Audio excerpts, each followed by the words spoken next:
In this video, we're going to show you exactly how you can sell $50,000 a month. I've invited 4 of my friends who all do over $50,000 a month. That's over $1 million a year on the Amazon FBA. We're going to show you exactly how you can find profitable product to sell on Amazon FBA from your home without ever leaving your house. And we're also going to show you how to get that product listed so customers can purchase from you so you can get more money in your bank account. And then also my friend Carter is going to show you how if you want, you can build this business in a way where other people run it for you and they find the product for you. So be sure to stay until Carter. And then my friend Jameson at the end is going to be sharing how he sells over $1 million a year in toys, using similar strategies to what Miles and Warner would teach you, but he also shows you how to go into physical stores. So if you guys actually want to get out and drive, there's a lot more ROI for those products. So we're going to show you several different strategies. And at the very end, we'll be answering all your questions. So be sure to listen to the full Q&A because a lot of beginner questions, a lot of common mistakes are going to be addressed. Much love, guys. Super excited for this training. Be sure to watch the full boot camp and let's get into it. What's up, guys? We got all the speakers here. I'm going to let everyone briefly introduce themselves, and then Warner's going to take this event and start teaching you guys how to find some profitable products. So what's up, guys? How you guys doing? Good, man. Good, man. Thanks for having me. Yeah. 100%. We'll start with Miles, and then we'll go to Carter, Jameson, and Miles. Cool. Yeah. So my name's Miles. I'm 24. I live in Miami. I've been a 7-figure Amazon seller the past couple of years. I originally started in 2019 thanks to this weird guy named Avery who lived in his drove around the country living in his car with the canoe on the top of it. Right almost there. lived in the canoe. Yeah. Almost. Yeah. Facts. Thankfully, the business took off.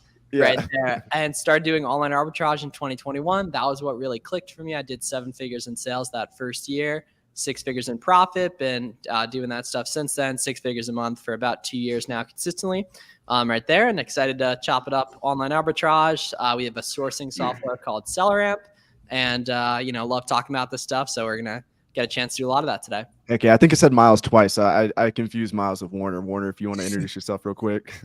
What's up, guys? I'm Warner. I've been selling Amazon since 2018. We do about $2 million a year. Big on like delegating, that kind of stuff. My team, I work like an hour a day or so to do that. And I'm also one of the co-owners at Selleramp. So we're super excited to show you guys exactly some specific tactical stuff tonight. We got shots fired today. Someone's coming at me for selling fake books. Carter Maxwell, what's up? Yes, sir. Hey, grateful to be here. Thank you, Avery. Yeah, so 23 years old, been selling on Amazon for about 6 years. Started out reselling books, transitioned to retail arbitrage, and now on to online arbitrage.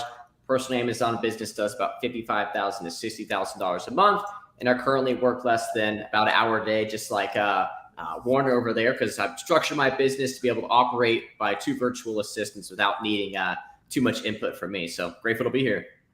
All right, and Jameson, last but not least. Everybody. My name is Jameson Philippi. I'm on pace this year to do about 1.5 million in sales. I specialize in retail arbitrage, traveling around the country. I've currently shopped at about 6,500 stores around the U.S. I've been full-time on Amazon now for 8 years. I've been selling selling 7 figures a year for I think the past 3 or 4 years now. And I mainly do retail arbitrage from the road. I do a little bit of OA, wholesale, and I buy out a lot of like closing stores and stuff like that. So grateful to be here. Awesome, sweet. And yeah, the purpose of this video, guys, is to show you how to sell on Amazon step-by-step, start to finish. Literally, like this video, you guys can reference again. You'll be able to know how to find product, how to list product, how to scale your business. So let's dive into it, guys. I'm going to let Warner take it away with product sourcing first. Awesome. Let's do it. I'm just going to go ahead and pop open a screen share for you guys. Yep. We're just going to jump into it. So let me get this up. Boom. Yeah, can you throw me up on screen? Awesome. Yep. Should be good to go. Take it away, man. Sweet. So I'm going to be showing you guys in about 15 minutes or so how to find your first products to sell on Amazon. Probably the easiest way for beginners, and then Miles is going to show you a different way to source products that also works super well. Maybe a little bit more catered towards those of you guys who are already selling a tiny bit on Amazon. So I want to address the question that we are going to get a million times tonight, and that's ungating.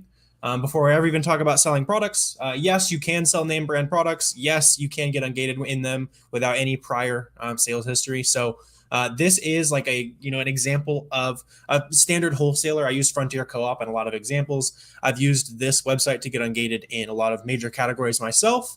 And really what you need to do to get ungated, guys, is just buy from a wholesaler like this. You can also buy from the stores you're actually just buying from. We'll get into this here in a second.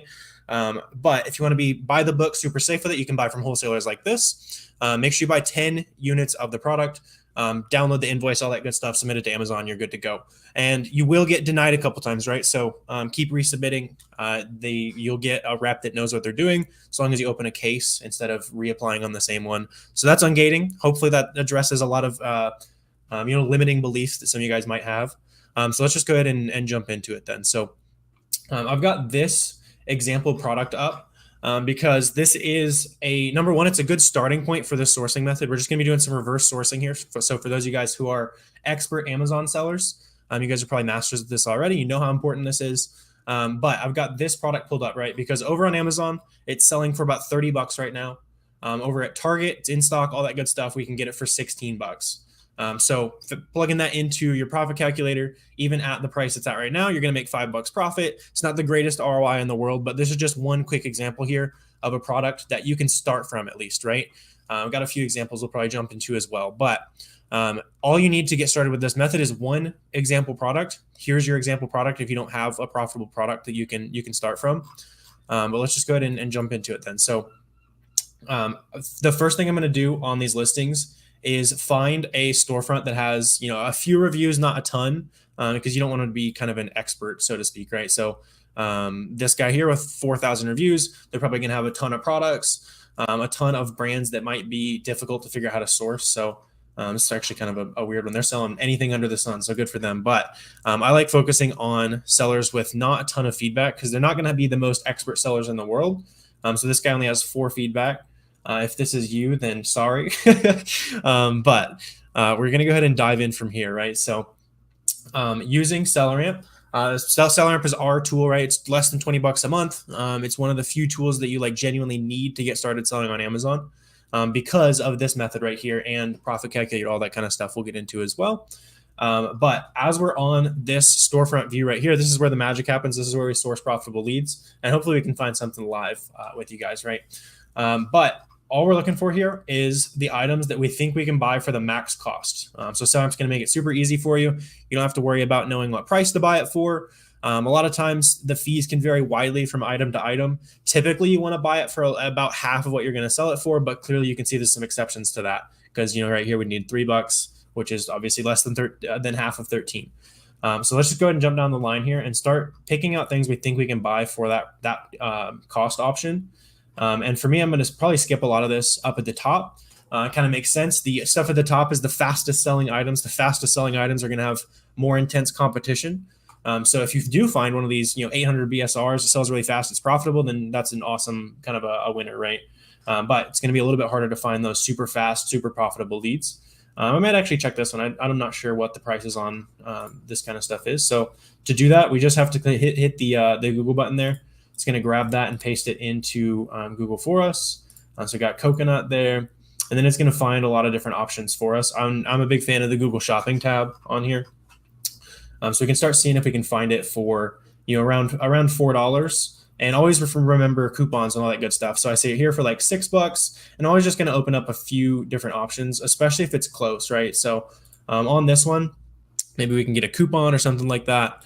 Let's see. Capital One Shopping's not working on this site. This is a new site to me, so maybe they're legit, maybe they're not. They are selling them for about $5 a piece, so it'd be close. I don't know if I need to do too much more digging on this, but that could be something worth looking at.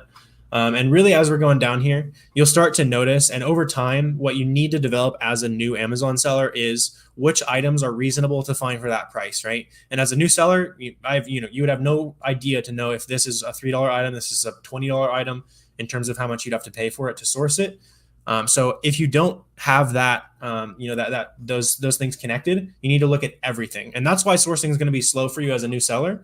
But as you do the reps more and more, you can start skipping things. So I know you can skip that. And honestly, probably that based on the max cost, we'd have to get these for $6 a pop. Really, we're just going through here and looking for things that we think we can buy for that option. So I actually saw these at a Marshall's. These are profitable. If any of you guys have a Marshall's nearby, I guess we're putting a lot of people on it now, but these are $17 at a Marshall's. We bought some of these the other day, back to school season, right? So These would be $8. So maybe we can get these for $4 each. That's one of the first ones that's been a little bit interesting to look into. Let's pop that open. Papaya enzyme. We're looking for 180 count. There's 180. Could be from Walmart. Let's see. So we're going to visit Walmart. If they are actually 450, we could be somewhat close. It seems like they're like $5 a piece, and they're going for like 18. So like we're talking about, you want to look for that rule where you're buying for about half of what you're paying it for, or what you're selling it for. So here, $18, obviously a little bit more than double the $10 you'd have to pay for it. So let's go ahead and just keep on diving through here. And another thing you guys can do, if you are more familiar with certain brands, so for example, I know a lot of new sellers want to jump in with like Nike, that kind of stuff. You can also filter down to specifically just those products. This is also not a horrible brand to check right now since it is back to school season. So let's go ahead and check out and see if we can find any of this stuff. It looks like they might have been doing some in-store shopping based on the types of products they're selling, but we can definitely dig a little bit deeper. So $6 for a hat is probably a little cheap. Let's go ahead and keep going through here. So this one's maybe a little bit interesting. Let's check this one out. If we get that for hat for like $7, there it is at Dick's for 10. There's also kind of the other piece of this sourcing method, right, is connecting it to other sales that are already going on. So for example, we know that there's, now you know that there's a Nike sale going on. And so if you find that item, it's on sale, that kind of thing, you might be able to connect the dots a little bit. Seems like this one isn't on that sale though. So let's see. We need those for like $15. You can also use like the Arbitrage Hero integration if you guys are more advanced. It'll kind of roughly tell you where you might be able to source these items. Let's see. I might check out this one. Just because it's a little bit on the more expensive side. All these, like, we're not buying socks for $4, that kind of thing. Let's see. There's the Nike.com listing. We need them for $11. They're selling for like 15 plus a coupon. So we'll probably go ahead and skip that. And honestly, the art of reverse sourcing is, which brands are worth my time, but also which sites should I check out, or which storefronts are worth digging deeper into, right? So this guy's only got 4 feedback. So he's brand new to Amazon. He's got 176 products, so he must be doing pretty well. But based on that, seems like a lot of his items have gone down in price or something like that. So we'd probably want to find a little bit higher quality of a seller. So to do that, I'm going to show you another kind of example product.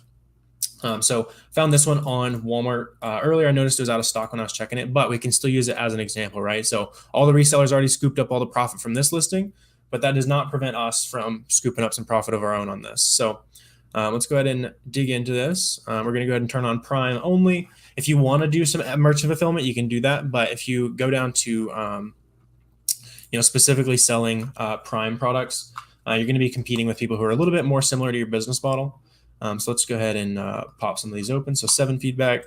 We got 89 feedback. I might check out this one first. So they're selling a lot of like beauty type stuff. $6. I'm seeing a lot of Amazon on the listing. So again, this is why it's so important to have a tool like this so you can read all this data. Otherwise, you're going through here and scrolling through junk for forever. Let's see. So this one is the first one that's maybe a little bit interesting, especially if Walmart actually does have it for $2, right? Because we would only need to buy a 2-pack for $5. So their dandruff shampoo. Is it 3 ounces? Oh, that's 13 ounces. That's the difference. Okay. There's 8 ounces. Yeah, so that one is really, really cheap. Let's check this one out. So the ordinary, need it for like $8. Let's see. Is it that age defense one? No, it seems like it's, typically closer to like $20. We need that for $2.50, probably a little bit low for something like that. Let's see, a whole bunch of items for $35. So this is, maybe they're up to something a little bit special there. Let's check out one of these other smaller sellers again. I tend to find, a bunch of gems on small sellers, or I find a bunch of products like, that other seller we were looking at here, where seems like they had a lot of competition jump on some of their listings. Let's go ahead and check some of these out. So trash bags for $30. It's a good spot. We might be able to make some money there. Let's see, 30-gallon, 28-pack. So there it is for $10. So that's a good sign. A lot of times, so this is like pick and save. So it's like a regional grocery store kind of thing. If you're able to find it from a bigger store, a lot of times you can find it a little bit cheaper. That's kind of something I like to look out for. Seems like it might be kind of a harder to find type item.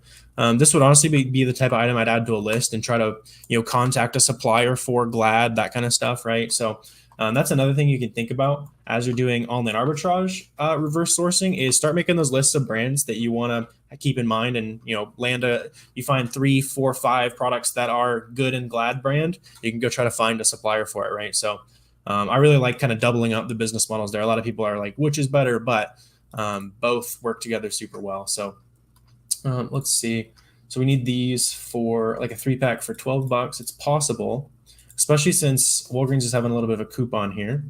So if this is the same thing, we might have made some money.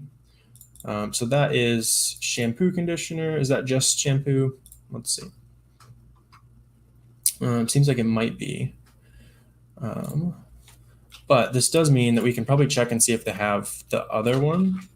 That's like the more standard. So always just go down the rabbit holes, see what you can figure out. So they only have the plus. That's very funny. Okay, so maybe this shampoo is kind of a harder item to find right now. We'll go for a couple more minutes, and then we'll give it to Miles here in a second, and so see if we can find one item here live. But really, this process is kind of going through it as a new beginner. You need to figure out which of these brands are actually worth checking out, right? So, full body shampoo, we need it for $9. Let's see, we do have this one at Walgreens. So with 3 for $15, so we're getting them for $5 a bottle plus another 20% off. So that could have been, this could be our product here, at least one interesting product, right? Let's see, pack of 2, sheer volume. Let's make sure it's the same thing. Let's see, volume, body. Sometimes it's hard to tell, right? Sheer volume, maybe it's a little bit different. You can check like the UPCs as well. So let's see, it's like right there.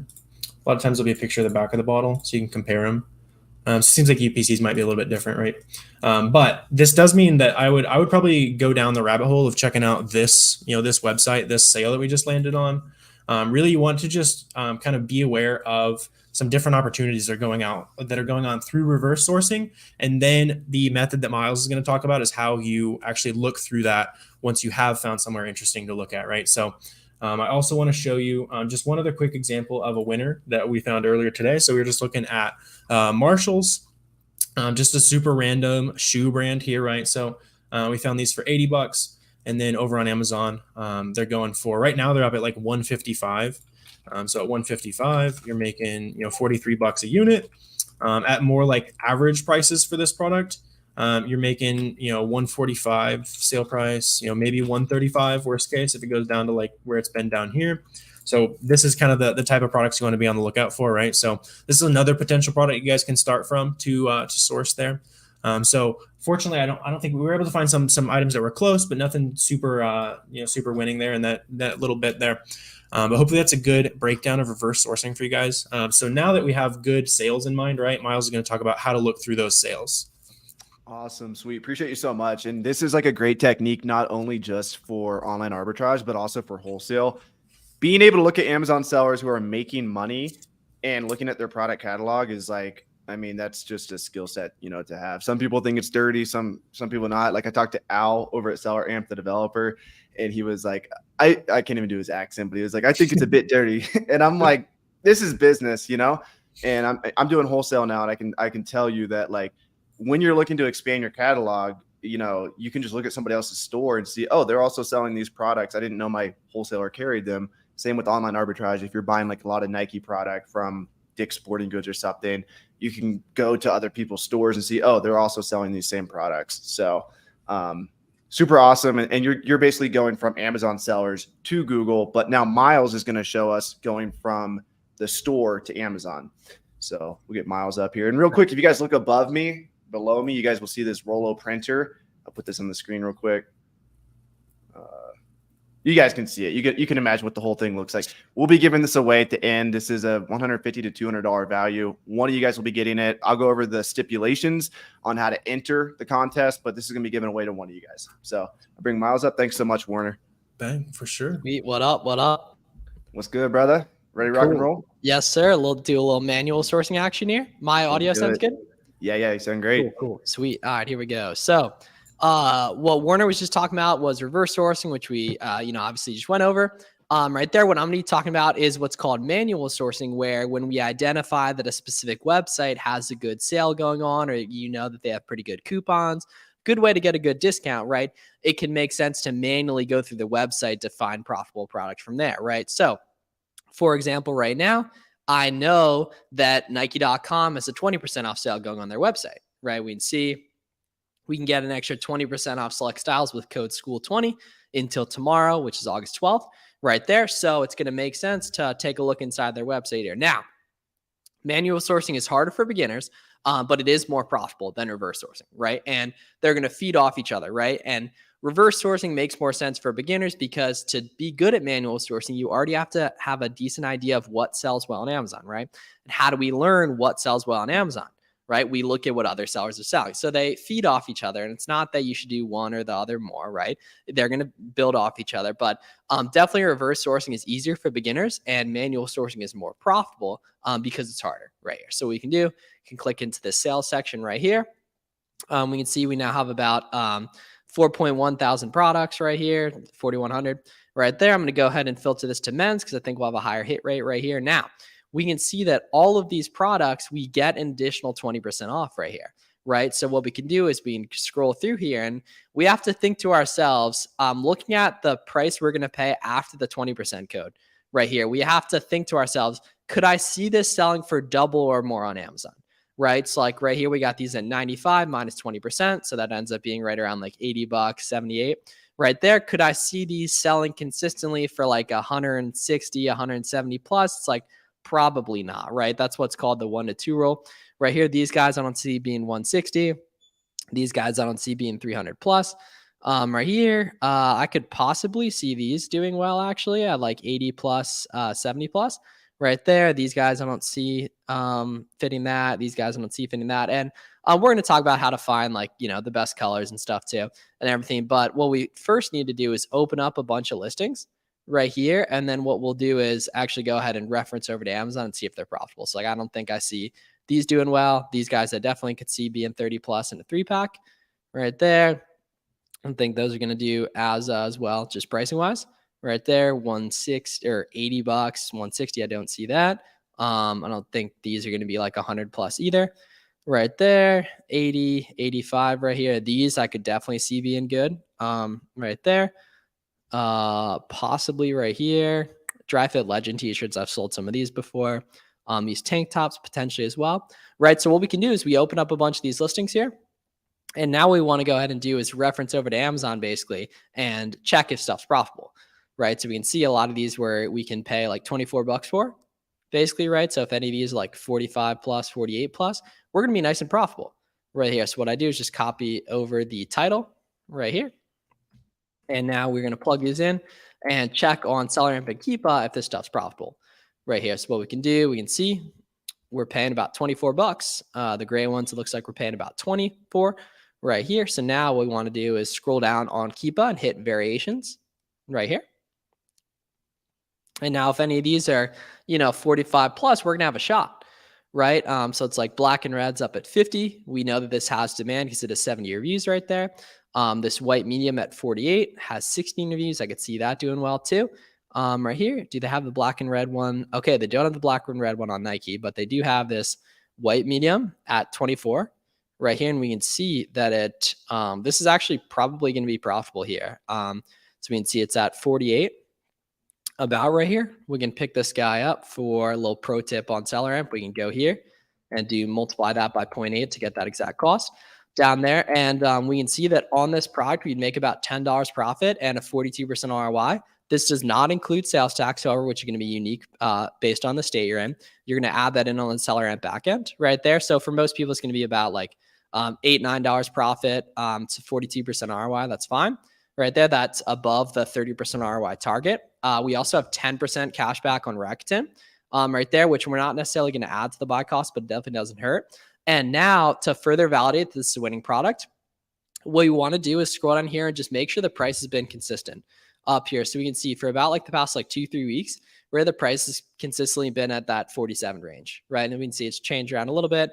We know that these probably don't sell super quick looking at here at the Keepa, but we can see that they clearly have sold based on the competition's gone down. So this is safe to say we could probably move 5-10 of these a month. And that's, a nice first winning product right here. We can also check if there's like other ones that maybe don't have a buy box or anything like that, which is looking like it's not the case on those, but that white medium's fine, nice moderate borderline winner right there. We can see these guys. We got a bunch of these on sale as well right here. So what we want to do is, let's see, Nike Dry Fit Legend t-shirt right here. Let's plug this in over on Amazon right here. And obviously, not anywhere close to every item is going to be profitable, but if you can find 1 or 2 good ones an hour, you're going to be in a pretty good spot right here. So looks like there's a couple listings for this item that look very similar right here. So we'll have to take a look at this right here.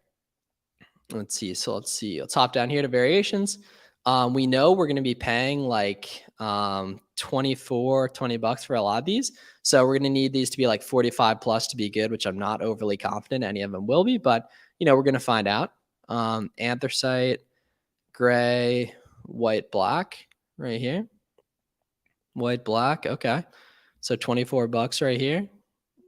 60. Now this has no reviews right here, right? But we'll see if it just hasn't been around for a while or something like that right here. Okay. Interesting. So we can see that these have sold in the past for 40 plus right here. And then as of the past year, right, we can see since April, they haven't really been in stock, right? And we can pick these guys up for 24 right here. So there's a chance, there's an argument. Some people would go ahead and buy this and toss it in at 47 right there and be able to make 35% on it, right? I personally wouldn't do that. I just don't think it's feasible for a t-shirt to move at that price right there, but some people certainly would. And it's looking like there's probably going to be potential elsewhere in this listing to go ahead and actually buy some of this stuff like anthracite. I believe that was on here right here. Yeah. Is that anthracite mats? Okay, cool. Yes, this one is on here. So we pay $24. It's looking like that's going to be a win too. We got, medium tall, 3XL tall right here. Okay. 3XL tall. Oh, okay. Let's see. Oh, wow. Okay, cool. So let's see. So we can pick this guy up for about $24 right here. Just getting my timer good right there. And we can see that in the past, it's gone for 54 plus and 48 plus right here. And we can see that historically it's been above 48 pretty much the past year, like 90-95% of the time. It's been out of stock a lot too. So if we can pick this guy up for $24, right? And we can see at 48, $24 at 48, it's been, pretty profitable right there. And that's FBA too. A product like this that weighs really, really low would even be better to FBM there too, especially with low competition. Like this 10% erectance, not bad at all right there. Probably another good thing. And then there might be some other variations that make sense in that guy too right here. So I obviously have a lot of experience doing this. So I have a pretty good eye for what's going to do well on Amazon, what the price should be and such. But we can definitely see the potential in manual sourcing as we're hopping around here. Like, let's see, I don't think this one's going to be good. We can definitely take a look. Let's see. Right. And then I keep it nice and simple. Just Selleramp, just keep for product research right here. Let's see. Are any of these gray ones expensive? I don't think so. Yeah. Okay. Definitely not. Right there. I actually do think that these are on the Nike website too, right here. I think this is a slightly different product right here. Oh, wow. These actually sell too because the price is stable right here. Yeah. Okay, cool. All right. I believe we can pick these up for 64 right here. Boom. Cool. Yeah. $64 right here. We can see as of the past year, we've been at $130 plus the entire year, right? What we can do on Keepa is we can go data, buy box stats right here. And we can see that over 365 days, this is who's gotten the buy box and at what price. We're profitable 100% of the time right there. So that is absolutely a winner. Now, It's not the quickest mover right there, but it is nice and profitable. And we do also have some other sizes right here that are definitely going to make sense too. So this would be a little bit more of a slower mover, but fantastic ROI, really solid racked into, and definitely something we can, build a business off of just with small test orders and such.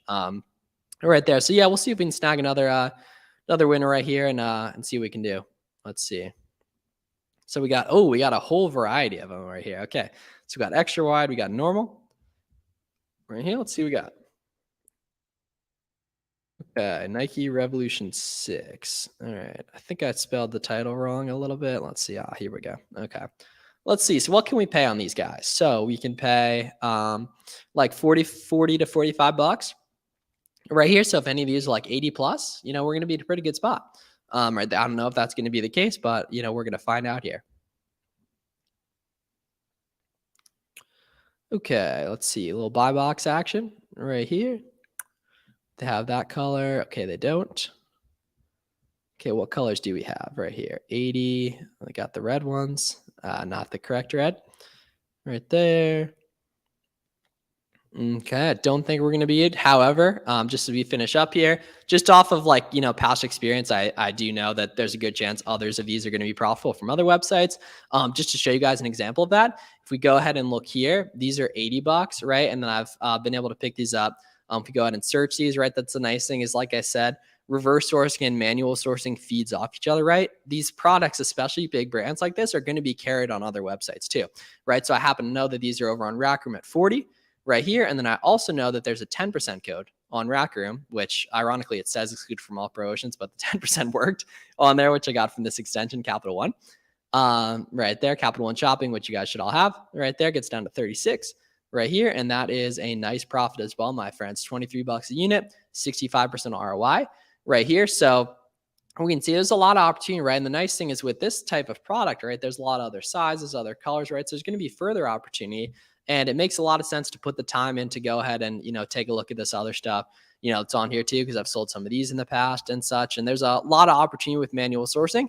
It just makes a lot of sense to do once you already have a certain subset of websites. You're on all the email lists, you're on all the tech sign up lists, so you can actually know what websites are worth pursuing and actually going ahead and looking into. And you're going to learn that through just normal reverse sourcing basically right there. So I definitely wouldn't spend too much time doing manual sourcing if you're new, unless you have reselling experience in other genres and such. But once you've done a good amount of reverse sourcing, you've kind of found what websites you really like, you start to figure out when they have different deals going on. It can definitely make sense and be very, very lucrative to do manual sourcing on top of just reverse sourcing as well. So definitely, right, all you need to do this is Selleramp and Keepa right there, and you can make some good money with manual sourcing as well.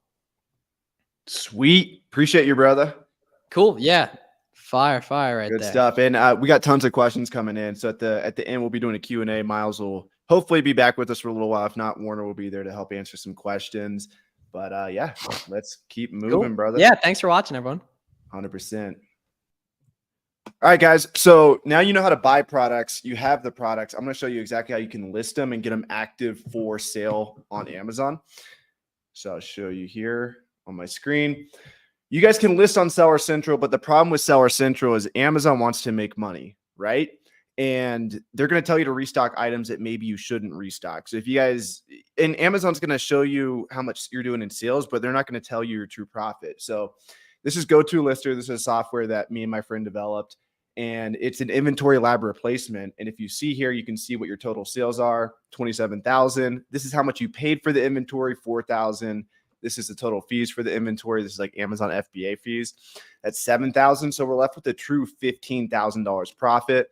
If you only ever use Seller Central to list your items, you don't have a true grasp of how your business is performing. And Seller Central kind of sucks. Like Amazon doesn't really care about their sellers that much. They haven't created like an optimized workflow. And if you just use Seller Central, especially if you have a bunch of different SKUs, and I've been selling used books on Amazon for years, every single used book is a different ASIN. So it takes an eternity to list these on Amazon Seller Central. This software allows you to list way faster. It is factually the fastest listing software on planet Earth right now. There's not another software out there, even Inventory Lab. This is way faster than Inventory Lab. So I'm going to show you guys step by step real quick how easy it is to make a shipment. And remember, this works for everything, not just used books. This works for supplements. This works for beauty products. I run my wholesale business with this. This literally works for all products that exist on Amazon. So step number one, and it's a free, you guys can get a free trial at gotolister.com. So you guys can test it out first, create shipments, see if you like it. And it's super, super simple to use. So I've had tons of students over the years, and I've had students that are over 70 years old. So I've made this software simple enough to, if you're 70 in a nursing home on oxygen, you can use this software. So we'll create an FBA shipment. We're going to call this, we'll call this Reselling Bootcamp right here. And then what we're going to do is we'll use smart pricing listed by, you'll put your name there and then put your address. Who labels this? We'll select, I want to label my product. If you pay Amazon to label, they are charging 55 cents to label your products now, which is a complete scam. That means for every 1,000 items that you pay Amazon to label, they are going to charge you $550 for it, which is just ridiculous. So always label your own product. If you guys are using a prep center, make sure the prep center labels your product with F and SKU labels. They'll also get checked in faster, so you can get paid quicker because your items will sell faster. Also, we're going to provide box content. If you guys don't provide box content, again, it slows down the Amazon check-in process. So we want to provide Amazon all this information here, and boom, we'll get into it. Okay, so now you can select the conditions. So if you're coming from the online arbitrage world, this is an online arbitrage training. So you'll likely sell your products new, but if you are selling used products, this is for good. This is for acceptable, like new, very good. So we'll go ahead and select new, and then you can enter the source. So I can put, I got this from Walmart.com, and then my buy cost. You definitely want to put your buy cost in here. That way, when you look at your profit analytics, they're accurate. So I get most of my books for $1. So I'm going to put that there. And I'm going to show you guys the speed of this real quick. If you guys can see, I have all these books in a pile. Give me 1 second. Too many cords here. Got all these books in a pile here. And we actually programmed this software to be able to list so fast. Even if Amazon has a slow response time, we can still scan our items in. So check this out.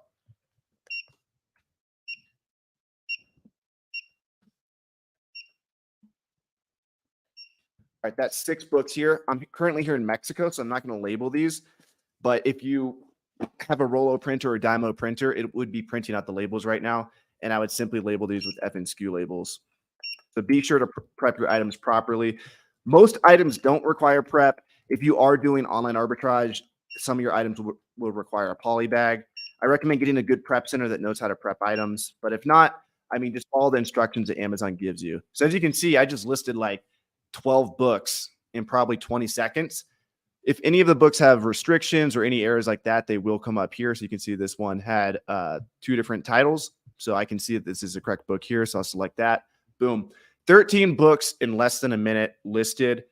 And you can see it tells you the total profit for the full batch. One of the other cool things about GoToLister is it tells you exactly, it tells you when there are no FBA offers. So if you guys are selling FBA and there's no FBA competition, there's no prime competition, you can price your items a lot higher. And we have something called smart pricing where we price your items 20% higher if there are no FBA offers. So after you list all these, what you're going to do is click on send batch. This is going to send the information to Amazon, and it's going to show you what warehouse destinations the products are going to.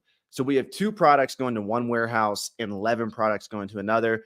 We can either go back and remove these 2 products, because if we send these 2 products, these 2 books, it's going to cost a lot of money for shipping since the shipment's so small. So I would actually go back and remove these. But here's a pro tip. The bigger your shipment is, the less likely they're going to be split. So let's pretend that we're listing a Nike item because this works for all products. What we can do, actually, I'll show you guys beforehand. This is really important for OA people. Let's say you bought 100 of these Nike underwear. So you can enter the quantity of 100 beforehand. You can also change the quantity after you list. So we'll type in Nike. And as you see, we have these Nike, whatever these are. I've actually sold these before. And now it's going to list 100. And from my experience, I actually did this yesterday. Like it made there be no split shipments. So like the bigger the shipment you can get, the more likely all the items are going to go to one warehouse. It's something weird. See, they're all going to one warehouse now. So now what I want to do is click on accept shipments. And if you guys do have a ton of split shipments you're dealing with, maybe Amazon wants to send 30 of an item there, 30 of an item there, We actually have a really good flow on the next page. I don't have time to go into detail. If you guys are watching from my YouTube channel, there's a video in the description that shows you a complete tutorial of how to use GoToLister. If you guys sign up for a free account for GoToLister, you'll get that complete tutorial sent to you as well. But yeah, that's basically how you list items. It's really that simple. And this makes it way easier, way faster. And in addition, you can view like what items are selling, and you can see what your profit is. And one of the really cool things is we allow you to export all your sales data. So if you go here, you can see your sales data, and you're able to export all your orders. And then this is a special offer for everyone that's on this training. If you guys do want a replen sheet, this is a spreadsheet. All you have to do is export 2 reports from GoToLister. I have a tutorial video that breaks down how to do this. You put them in here, and then what it does is it tells you how much more of a product you need for a 30-day supply. So let's say you're doing online arbitrage. You bought 12 of these Old Spice deodorant, and you sold 12 like in a day. You might not know, because you're busy running your business. Maybe you have a job. Maybe you're doing a lot of other things. You might not know that you need to buy more of these, but I recommend once a week, export your data into here from GoToLister, and it's going to tell you exactly how much of the product you should buy more of based on what you have in stock and what your 30-day supply is. So the spreadsheet will estimate your 30-day sales based on your sales history. And then it also knows what items you listed, because you're using this to list all your items. And it'll tell you, as you can see here, I'm not going to show you the exact ASINs for this product, because these are my friend's products, but he needs to buy 40 more of these if he can, 32 more of these. And a lot of times in online arbitrage, wholesale, whatever business model you're doing, you can just go back to your supplier, go back to where you purchased it originally, and buy more.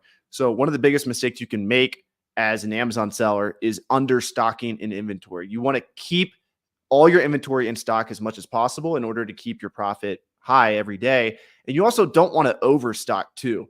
So make sure you don't buy too much of inventory. But this spreadsheet here will prevent you from missing out on sales from understocked inventory. And everybody who messages us at the email that I'm about to give you will get this. And I have a special offer for you guys today. And here it is. So just a reminder, everyone's going to be enrolled for a free Rollo printer.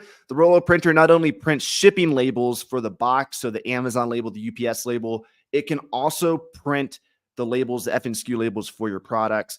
One of the best things about thermal printers, and Rollo is a thermal printer, is you never have to pay for ink. So ink is very expensive. You never have to pay for ink for this. I recommend, regardless of if you win this today or not, I do recommend getting a Rollo printer. They're amazing. And we're going to be giving one away for free at the end of the training. Also, for anyone that goes to GoToLister.com today and signs up, if you guys are watching from Warner's channel or whoever else's channel, go click on the description below. I know Ray Can Profit streaming this on his channel too. Be sure to support, your favorite creator by going through their affiliate link, because they will get a kickback if you guys sign up through their link. And everyone today is going to get a 45-day trial of GoToLister. If you email us, you have to email us Reselling Bootcamp at support@GoToLister.com. So after you sign up, email us support@GoToLister.com from the email that you signed up with, Reselling Bootcamp, and we're going to tag you for a 45-day trial. In addition, I'm also going to give you my complete repricing template for free. I usually charge $100 for this. I learned this from Scott Needham. He spoke at Miami Sellers Conference in 2021, and he increased his profit margin from 14% to 18% simply by pricing his items up at nighttime. That's a pro tip. At nighttime, if you price your items up, then the next morning, a lot of times the prices will stay up. And obviously, if you have higher prices, you get more profit. And this repricing strategy encompasses that. I use this for online arbitrage and for my book business, and it's been great. It's a pretty simple repricing strategy. It just helps you move items fast, make sure you protect your profit with like a 20% ROI, different things like that. But you'll get that complete strategy for free. And if you guys want, my team can actually set this strategy up for you within Channel Max. So we use Channel Max as our repricer. So you guys will get that for free just for signing up for GoToLister today. Also, you'll get my free step-by-step book selling course. I used to charge $400 for this. I still do charge $400 for this. People are still paying me $400 for this course. You guys get it absolutely for free just by going to GoToLister.com and signing up. So just a reminder of everything you're going to get my exclusive 45-day trial.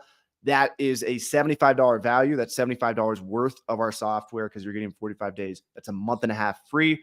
You'll get access to the fastest listing software on the planet. Remember, this is an Inventory Lab replacement. If you guys are coming over from Inventory Lab, we can help you transfer your data.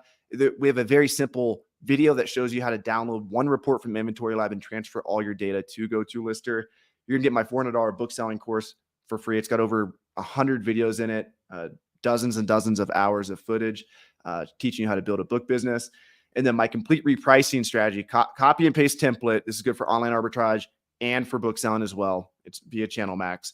And you guys will get that. It's a $97 value. You get a free one-on-one profit analytics setup call with me. So if you guys are confused at all, or maybe you're coming from Inventory Lab or some other inferior software, and you do want me to help you set up if you're like nervous about anything, I will actually personally hop on a call with you and make sure that all your reports are good to go. It's a $100 value. I should probably value that at higher because an hour of my time is valuable. Then you'll get my restock spreadsheet. Like I mentioned, that's a $400 value. We'll tell you every single time you should restock on ASINs. We don't want you to run out of stock. And if you're using GoToLister to list everything, then you'll know exactly what items you have in stock and what items you don't have a 30-day supply of. You need to forecast in the future and see, do I even have a 30-day supply of these ASINs that are making me money? If the answer is no, you need to buy more. And then obviously you'll get a chance to win the Rollo printer, which will be given away at the end during Q&A. So everyone who signs up and emails us Reselling Bootcamp, again, be sure to do, here it is right here. Just everyone always asks this over and over again. Be sure to email us support@gotolister.com, Reselling Bootcamp. Even for people watching the replay of this video, this offer stands for you guys. You guys will get everything I mentioned on the screen before, except for the Rollo printer. That's for the live people. But everyone watching the replay too, you guys will get the option to get all of this right here. All you got to do is email us Reselling Bootcamp at support@gotolister.com after you sign up for GoToLister, and my team will be sure to tag that email that you signed up with a 45-day trial. So before we get out of here, one more time, what we're going to do is go to GoToLister.com, click on free trial right here, and then you can enter your information and you'll have an account. You guys can try this for 45 days. No commitment, no contracts, no long-term commitment. You can cancel anytime. And yeah, that's GoToLister, guys. Boom. All right, let's get into it. We got Mr. Carter Maxwell coming up next. Let me get my screen down. Super pumped for you, brother. And guys, keep the questions coming. We got tons of people in here. We got 166 people live. Keep these questions coming because we're going to answer all the questions during the Q&A. You ready to rock and roll, brother? Yes, sir, man. Am I ready to go ahead and get after it? Yes, sir. Make sure that you want to share your screen. Do it. Yes. We can do that right now. What are your sales at the last 30 days? We are at 58,000 last time I checked. I don't know if you can see that. 58K. And nothing too crazy. Your virtual assistants found most of those products?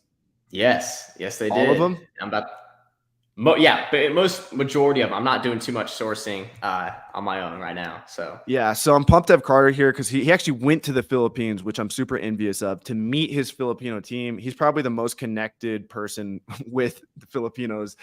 You actually went over there, which is super cool to meet his virtual assistants, and he'll talk about like what you can pay these people. You can actually pay these people a lot less than you can pay Americans to do work because the exchange rate is favorable for us.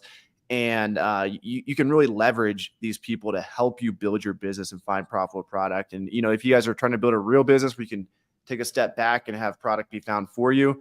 Carter's a great resource. So, and guys, be sure to subscribe to everybody below. We got Flips for Miles, Fields of Profit. We got everyone below, Jameson, me, Steve Rake, and be sure to sub to all these channels. Cool. Yeah. And can you see my screen right now, Avery? Yep. Cool. Take it away, I'm man. gonna hop right into it. So Appreciate having me on here. 100%. I'm sure too many of you might not know who I am. Quick little introduction. My name is Carter. Been selling on Amazon for 6 years. Started out reselling books, went to retail arbitrage. Now I do online arbitrage. And a lot of people know me as the virtual assistant coach. I just wanted to quickly showcase my Instagram real quick. Part of the fact that I post a lot of virtual assistant content. So if you want to learn more, definitely feel free to give me a follow. But I actually went to the Philippines this past January. So here's like a couple of my actual team members I got to meet in person, hang out with. So just like Avery said, I have a pretty deep connection to the people in the Philippines. Me posting content, gives them more opportunities to be able to work as a virtual assistant. So I'm not gonna waste any more time. I'm gonna get right to my presentation. It's not super sexy looking. I just have my basic outline here. I know some of you guys like to just read, or maybe you want to take some notes. feel free to write this down. So my goal is to break down exactly how I have built and structured my business to do $55,000 plus months on Amazon by leveraging my 2-person virtual assistant team to where, most days I don't even touch my Amazon business. So I'm sure for a lot of you, that's either a dream outcome or, an outcome that you'd like to eventually build up to. So the first step is you need to identify the bottleneck in your business. Why are you currently not scaling? Why are you not making more money? So for a lot of people, there could be capital restraints. You just don't physically have enough time to be able to spend time sourcing, working on the business. Could be a lack of sourcing skills and knowledge, or just trouble with lead flow. I've basically built out a couple categories that if you fall into this category, I think grabbing a virtual assistant and working with them could be, a huge, huge benefit. So the first thing is if you have some sort of lead flow issues, either you're having trouble finding leads yourself,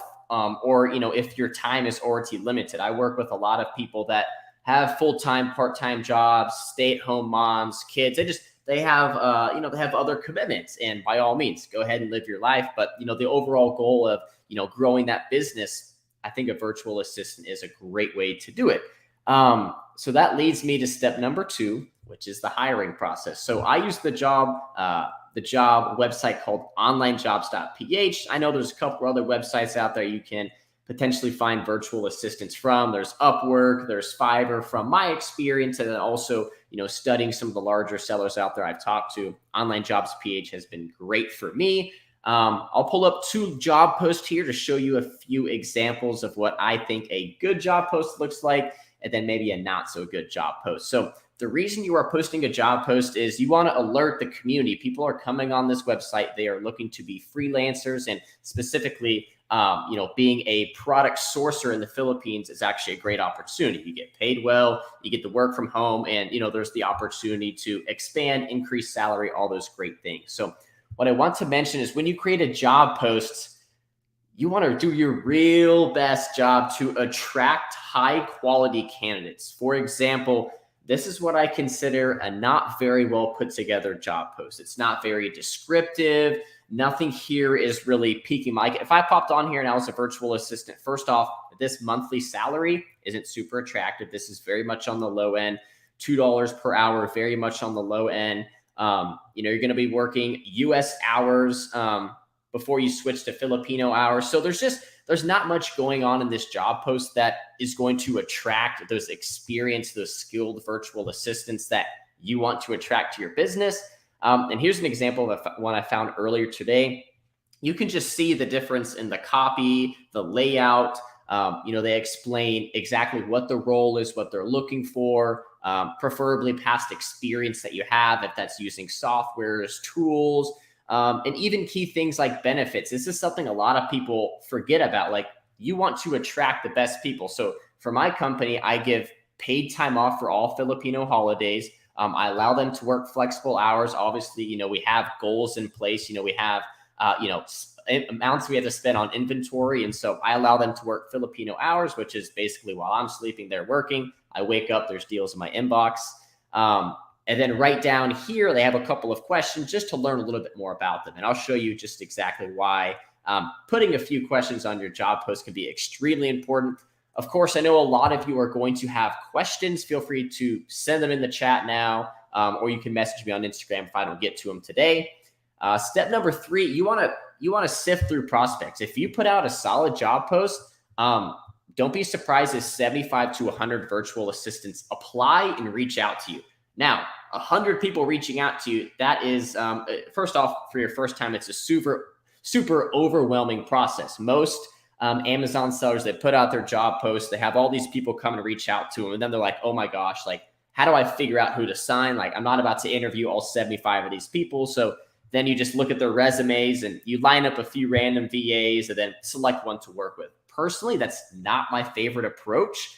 What I do for myself, as well as for clients that we help hire virtual assistants for, and my personal Amazon business, and basically any business I've ever hired virtual assistants for, we like to take the sample project approach. So when you put out your job post, people are going to reach back out to you.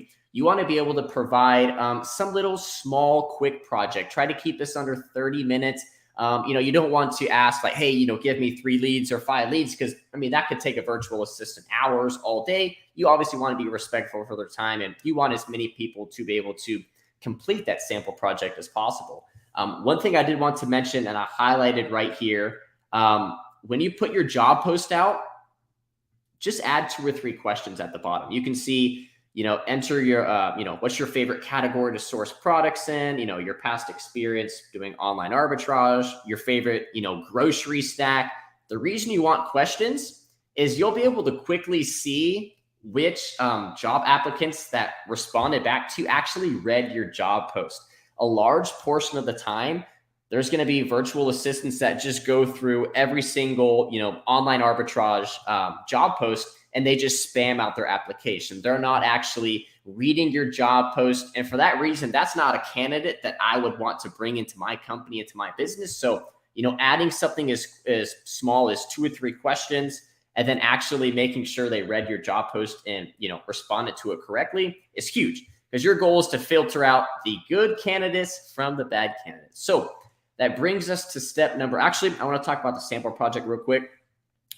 This could be a variety of things. I remember I started out by doing like a paid leads project. So I'm like, hey, provide me 3 leads and I'll pay you, $5, $10, whatever it might be. This could be something as simple as, hey, here's 3 leads that I found. Please provide me your feedback. And you could add, 2 good leads and 1 lead, and you hope that they can, point out any issues there. So just some example for sample projects. I don't have a ton of time for this call, so I don't want to go too in depth. Step number 4 is you want to grade those sample projects. Like I said, we want to filter the good candidates from the bad candidates, and then you want to filter out the great candidates from the good candidates. So usually you can select whatever grade scale you'd like. I do a scale of 1 to 10. If they're graded a 1, they didn't do a very good job. If they were graded a 5, it was great. It was a perfect completion of sample project, in my opinion. The overall goal is to grade all those sample projects and then come up with essentially a database of from the sample project who those best candidates would be. And then you want to set up interviews for them. So typically, if you want to hire 1 virtual assistant, the more VAs that you can interview, the better. Typically at least 5 to 6 at a minimum. And you're going to interview them. So try to come prepared with questions.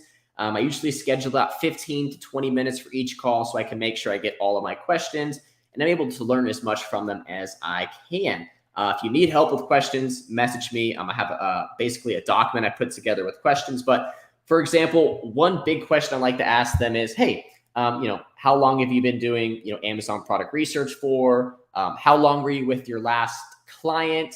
What kind of tasks were you doing for their clients?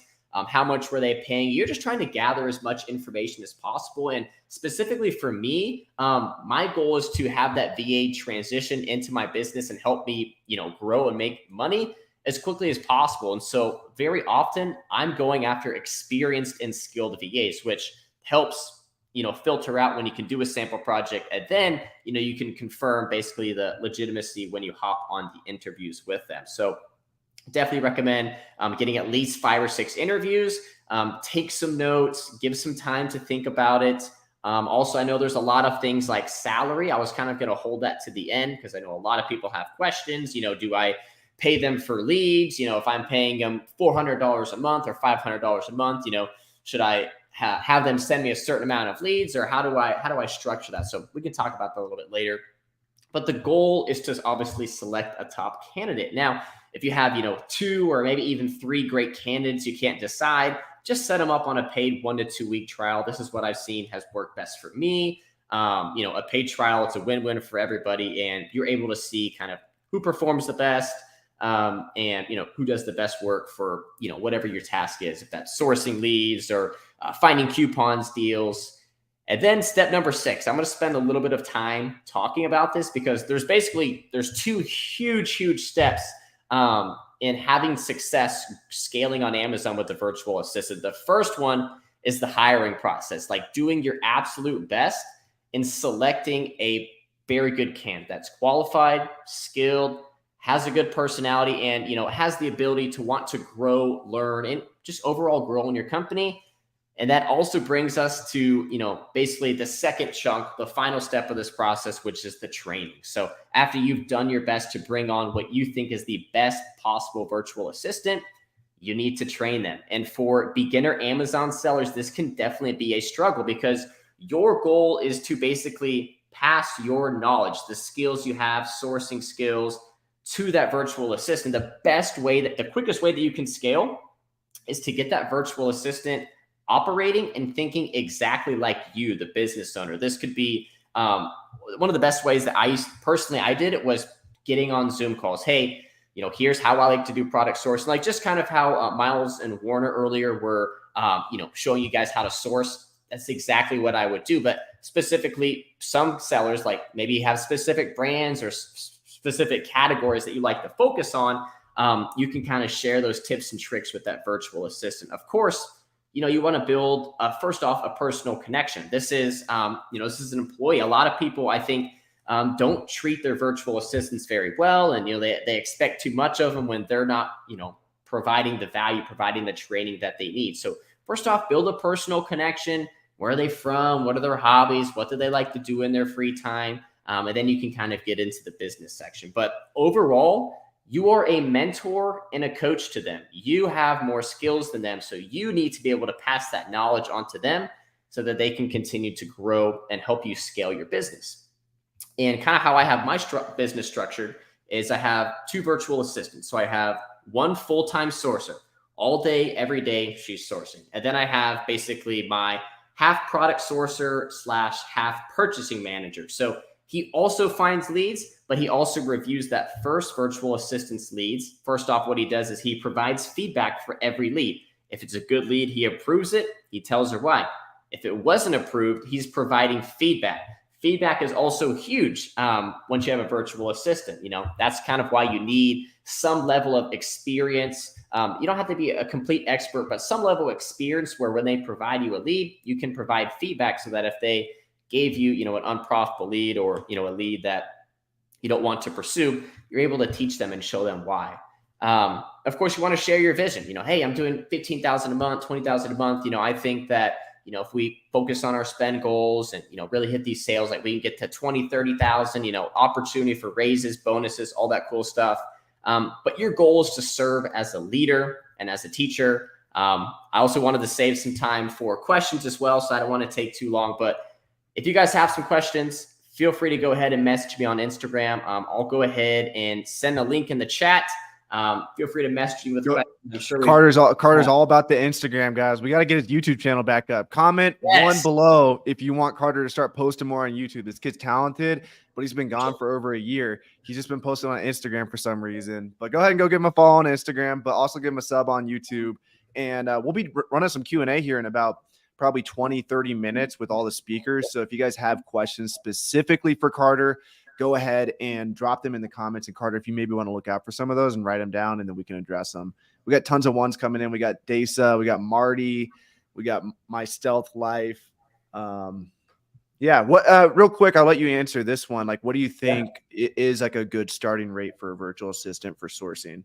Yeah. So, I mean, personally in my business and what I've seen talking and speaking to hundreds of virtual assistants that have worked for clients in the past, I would say typically on the low end, a starting salary for a less experienced virtual assistant typically is going to be closer to $400 per month, maybe $450 per month. However, usually the more experience they have, the more confident they are, the better leads that they can provide. I do see a lot more virtual assistants towards the $550 to $600 per month range. That is personally what I would consider more of the high end monthly. What's the most you pay one of your team members? That is that's a little private information, but over $900 for sure. You don't want you scared about the other ones seeing the other ones? Yeah, watching I don't want people reaching out to me saying I'm kidding, but what I was about to say is myself included, as well as some other Amazon sellers out there. They pay more than $600 per month because the virtual assistant is able to provide them and make them enough money where they are comfortable, being to go ahead and pay those amounts. If that's upwards of $600, $700, $800, $900, and that's kind of upper range over 900. Awesome. 1,000 is kind of what I pay my main guy to do purchasing, reviewing and managing my other virtual assistant. Yeah, that's what my main man's at too. He's a little bit over 1,000 a month, but he's been with me for years. He works like 10 hours a day. Truly, like he's truly there. So it's definitely worth it. But I also want to give a few shout outs to everyone enrolling for this Rollo giveaway. Remember, this printer can print shipping labels and labels for your product. We're going to give away to one of you guys. We have quite a few people who have entered. We got Arbitrage, Annie, Alexis, Tiffany, Jason, Marty, Mark, Love Preet, Poppin' Tots, Mohammed, Diane, Lori, Desa, Adnan, Jordan, and Sarah. Remember, guys, all you need to do is head on over to GoToLister.com, go to free trial, enter your information here. Is 100%, no risk, no contracts, no long-term commitment. See if you like the software. It's a 45-day trial, and usually it's just a 14-day trial. So this is a big opportunity. And in addition, you guys are also going to get everything you see here on the screen. I won't go over all of it, but it's the courses I offer and everything here that I spoke of earlier. But let's keep this rocking and rolling. Remember, email us, reselling bootcamp at support@gotolister.com. We're going to do the giveaway soon. And remember, everyone watching the replay, you'll still get everything you see here on the screen in the replay, except for the Rollo printer giveaway. But if you have a GoToLister account, you'll always be entered for these Rollo printer giveaways. We do them often. You can never have too many Rollo printers. It's nice to have multiple because you don't have to switch out the labels as much. So appreciate you coming on, man. And we'll get you back on here in just a few minutes to help answer some Q&A. Cool. Sounds good. Thank you. Sweet. Sounds good. Mr. Jameson Philippi, you ready to rock and roll? Sir. Let me get your screen up here. All right. Jameson, what's your sales the last 12 months? You cracked 1 million last year. Last year you did 1.2-ish? 1.3 I did last year. I think I'm at like 1.4 right now for the last 12 months. Awesome. Yeah, that's amazing. We got Rebecca saying, where do I register if I have an existing account? If you guys already have a GoToLister account, just email us Reselling Bootcamp and we'll get you entered for the giveaway. All right, Jameson, I'll let you take it away. Awesome. Appreciate you. Thank you. Yeah, We're going to take this reselling bootcamp. We're going to go a little bit different direction here with things. Before I jump in to show you guys how I source, what I source and stuff like that, I'm going to share a little bit with you guys of how I got started. Here's a picture of my mugshot when I got arrested and went to jail. And I'm just going to kind of give you guys a little brief story of how I got started, how I went from a homeless drug addict to 7-figure Amazon seller. Damn. Yeah, it's crazy seeing this picture. Every time I look at it, it's like I don't even see the same person anymore. But about 10 years ago, 10 to 12 years ago, I was addicted to opiates, Percocet, Vicodin, Oxycontin, you name it, I did it. And it pretty much destroyed my whole life. I went to rehab 4 times, inpatient, outpatient. Ended up getting fired from my job at Buffalo Wild Wings as a server. That was my last real job that I had. Eventually used all my resources, spent all my money, fired from my job, kicked out of my house, was couch surfing, friends, family, eventually would get kicked out of there, was evicted from my apartments. And when I got clean and sober, I pretty much played World of Warcraft for like 3 years in my basement. And I was the epitome of just absolute dirt trash. I was just a loser. I had nothing going for me, nothing to offer. And when I wanted to start working again, unfortunately, I wasn't able to get a job that easy. Over a year and a half or so, I applied at 50 to 100 different places, getting interviews, 1 interview, 2 interview, and nobody would hire me. Eventually I started doing eBay, and that was kind of just, I had kind of done eBay in the past a little bit, sold a couple things here and there, the garage sales and thrift stores and stuff like that. So I started doing that just to kind of help, get a little bit of money to eat and stuff like that while I was trying to find a job. And the more I kept getting turned down from jobs and just, it was like a kick in the face. Eventually it just like hit me that I wasn't employable, in the United States. So I just stuck with it. Eventually finding Amazon, I started out at thrift stores and garage sales, and slowly, got into, I didn't know what it was called at the time, retail arbitrage, going to Target and Walmart and stuff like that, sourcing and scanning products. Back then when I started, there was no, help out there. It was just, trial and error, do everything by yourself. There was no, Keepa and stuff like that. So I would just sit in stores for hours a day, just scanning and scanning. And over scanning probably hundreds of thousands of items, I kind of got an idea of, what sell, what didn't sell, what would be profitable and what wouldn't. And over the next, 4 or 5 years of doing that, I slowly built my Amazon business up from the ground up. Basically starting with nothing. I didn't have no, fallback, no job or nothing, no money like that to fall back on. So I had to basically, Amazon was my full-time job, even though it wasn't providing full-time income in the beginning. So I just grinded for years, 4 or 5 years. Eventually I started, doing retail arbitrage road trips, very close. I lived in Minnesota, would slowly travel to like Iowa and Nebraska, close to my home, drive 4 or 5 hours, and started sourcing, other areas and stuff like that. I'm going to jump forward to now. This year I'm on pace to do about 1.5, 1.6 million in sales, doing retail arbitrage, online arbitrage, and wholesale. And a big part of my business is in my business, I try to focus and go in areas where a lot of people don't focus on, because we all know that Amazon in general is very competitive, and there's different things we can do to give ourselves an edge when sourcing and trying to find products. So, one of the edges that I do is that I source exactly the same as a lot of other people, but I usually will hold my products back for a few months before I sell them. So I focus a lot on buying a lot of clearance Lego. So in different stores like Costco or Target or Walmart will, go 50% off on, Legos and toys and stuff like that. Everybody will flock out to the stores, buy it, and then send it in right away. And they're all fighting to the bottom to scrape a profit. Generally what I do is I'll go out and I'll do the same thing, but I'll just hold back and I'll allow everybody else to send their products in. And then I'll wait a little bit before I send my products in. So that way I can, make money when the price starts to go back up as the sellers drop off. So here's a couple little pictures of some of my hauls of me, hitting the Target Lego clearance, I think last month or the month before, earlier this year doing, Costco clearance, going into Costco's and just loading up 5, 6, 7 carts at a time.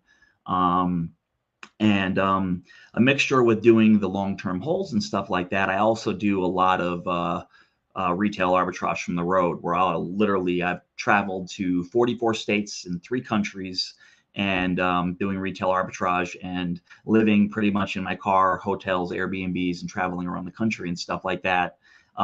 Me and my little SUV, and then when needed, I will rent a U-Haul trailer or an actual U-Haul or a Penske truck if the hauls get that big. I just got back on some pretty exciting road trips. I spent a few weeks in Dallas last month, where I was hitting all of the Bed Bath & Beyond and all the Bye Bye Baby stores.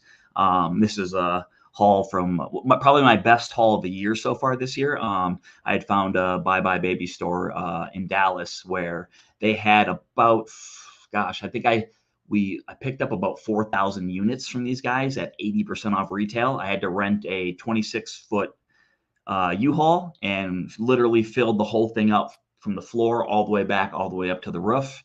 And it's crazy. I just bought all this stuff last month, and pretty much I'm sold out of over half of it already. Like I'm selling like 100 to 200 to 300 units a day of some of the SKUs that I picked up, which was really great for cash flow and stuff like that. But yeah, like I said, my biggest thing is traveling around the country doing retail arbitrage. Here's a map of the United States. I've shopped at well over, I would say, 6,500 retail stores in the United States. And all these little dots represent stores and other things like that of everywhere that I've sourced around the country. And one thing that I really enjoy about being able to travel and doing this is that if you go to a new city and you're sourcing products and the city it's not reaping you, very, good fruits, good rewards, you can change directions and go hit another city, hit another state. So I've really utilized doing that. And one, I love to travel. And I know a lot of these guys probably make a lot more money than I do from behind their computer at home, which is freaking amazing. I'm not as good as at the OA thing like that, but I love to travel and I love to hang out with friends and meet resellers and, network and build relationships. And, being able to travel so much is, granted me, to making a lot of friends in the reseller space along the way, because I'm always traveling and meeting people and, going to events and stuff like that. So that's kind of just a brief, in a nutshell of what I do with my business. and, you know, how I source and stuff like that. I'm going to jump in and I don't do a lot of OA. My OA is very sporadic. Like I'll have like, you know, 1 month I'll say I'll spend 30, 40K on OA.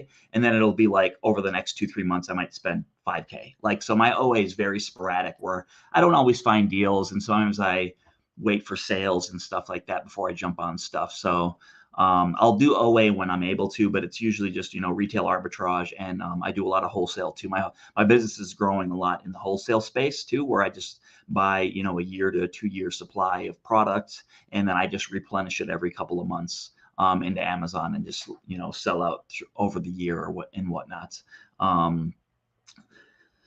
So here we go. Yeah, so I'm going to show you a little bit of how I do my OA when I do OA. I shop a lot of, you know, smaller to medium sites. You know, once in a while I'll do Target and Walmart and stuff like that. I do a lot on GameStop when they have sales a handful of times a year. You know, I'll do, you know, focus on, you know, doing obviously your cashback and stuff like that when you can do cashback, you know, buying discounted gift cards and stuff like that. But again, what my strategy is when these stores run these sales, you know, how many other hundreds or thousands of sellers are running to this same website and buying all the exact same products where Keepa looks good, everything looks great. And then you have 100 people send it in. And the next thing you know, a week later, everybody's losing money. So I'm going to show you some of the stuff that I've sourced from the GameStop sales and what I do as far as my strategy to make money when I do those products. So when, you know, GameStop sometimes will run like a, you know, 20 or 30% off, you know, action figure sale or like a buy 2 get 1 free or something like that. I'll check, you know, the site at, you know, every couple of days to see if there's anything going on. But I'm going to give you guys an example here of a product that I sourced from GameStop. This is an action figure that I bought back in, I want to say in October of 2022. He normally retails, I think, for around 20. Are you sharing your screen? Bucks. This part of your screen right now? You might have to change the way we just see the slide with. Oh crap! Okay. So let me. I'm gonna actually. So I'm gonna remove.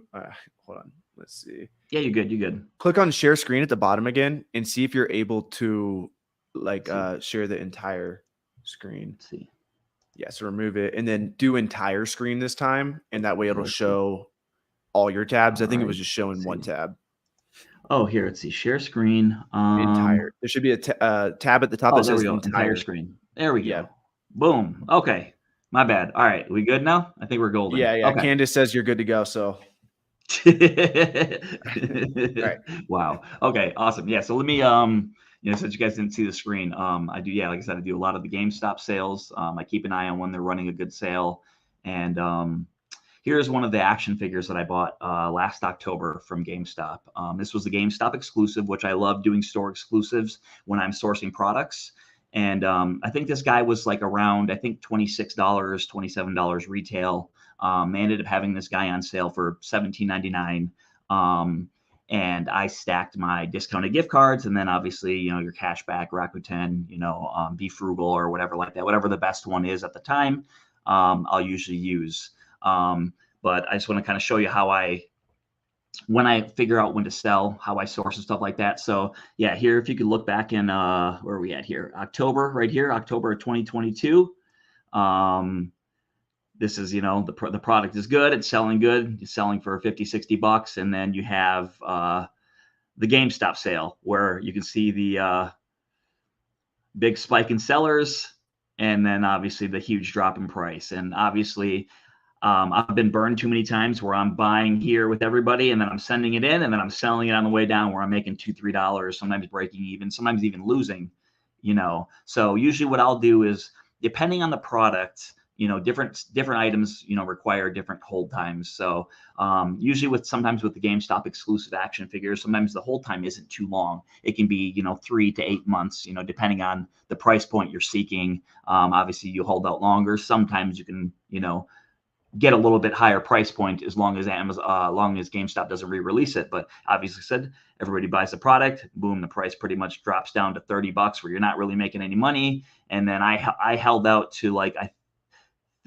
held out for a while, a little bit longer. And then like, I think I ended up getting like around like 50 something, 52, 53 bucks for my figure like that not too long ago. So I think I held them for like 7 months or something like that. But yeah, usually if I can get, if I can make 20 bucks on my items and stuff like that, that's usually what I'll do. And it took me many years of building up my fast flips to be able to do this. Cause obviously, people will be like, oh, well, you bought that, you only made, 20 bucks on that. And you could have flipped that money, 5 times in that amount. And that's true. But like, eventually, like, there's not enough products for me to buy. I still do all the fast flips where I'll buy everything that I can, flip it right away. But then I'll also correlate in my long-term holds with that as well. Cause sometimes I can't spend my money fast enough. Sometimes there's just so much, there's not enough product out there.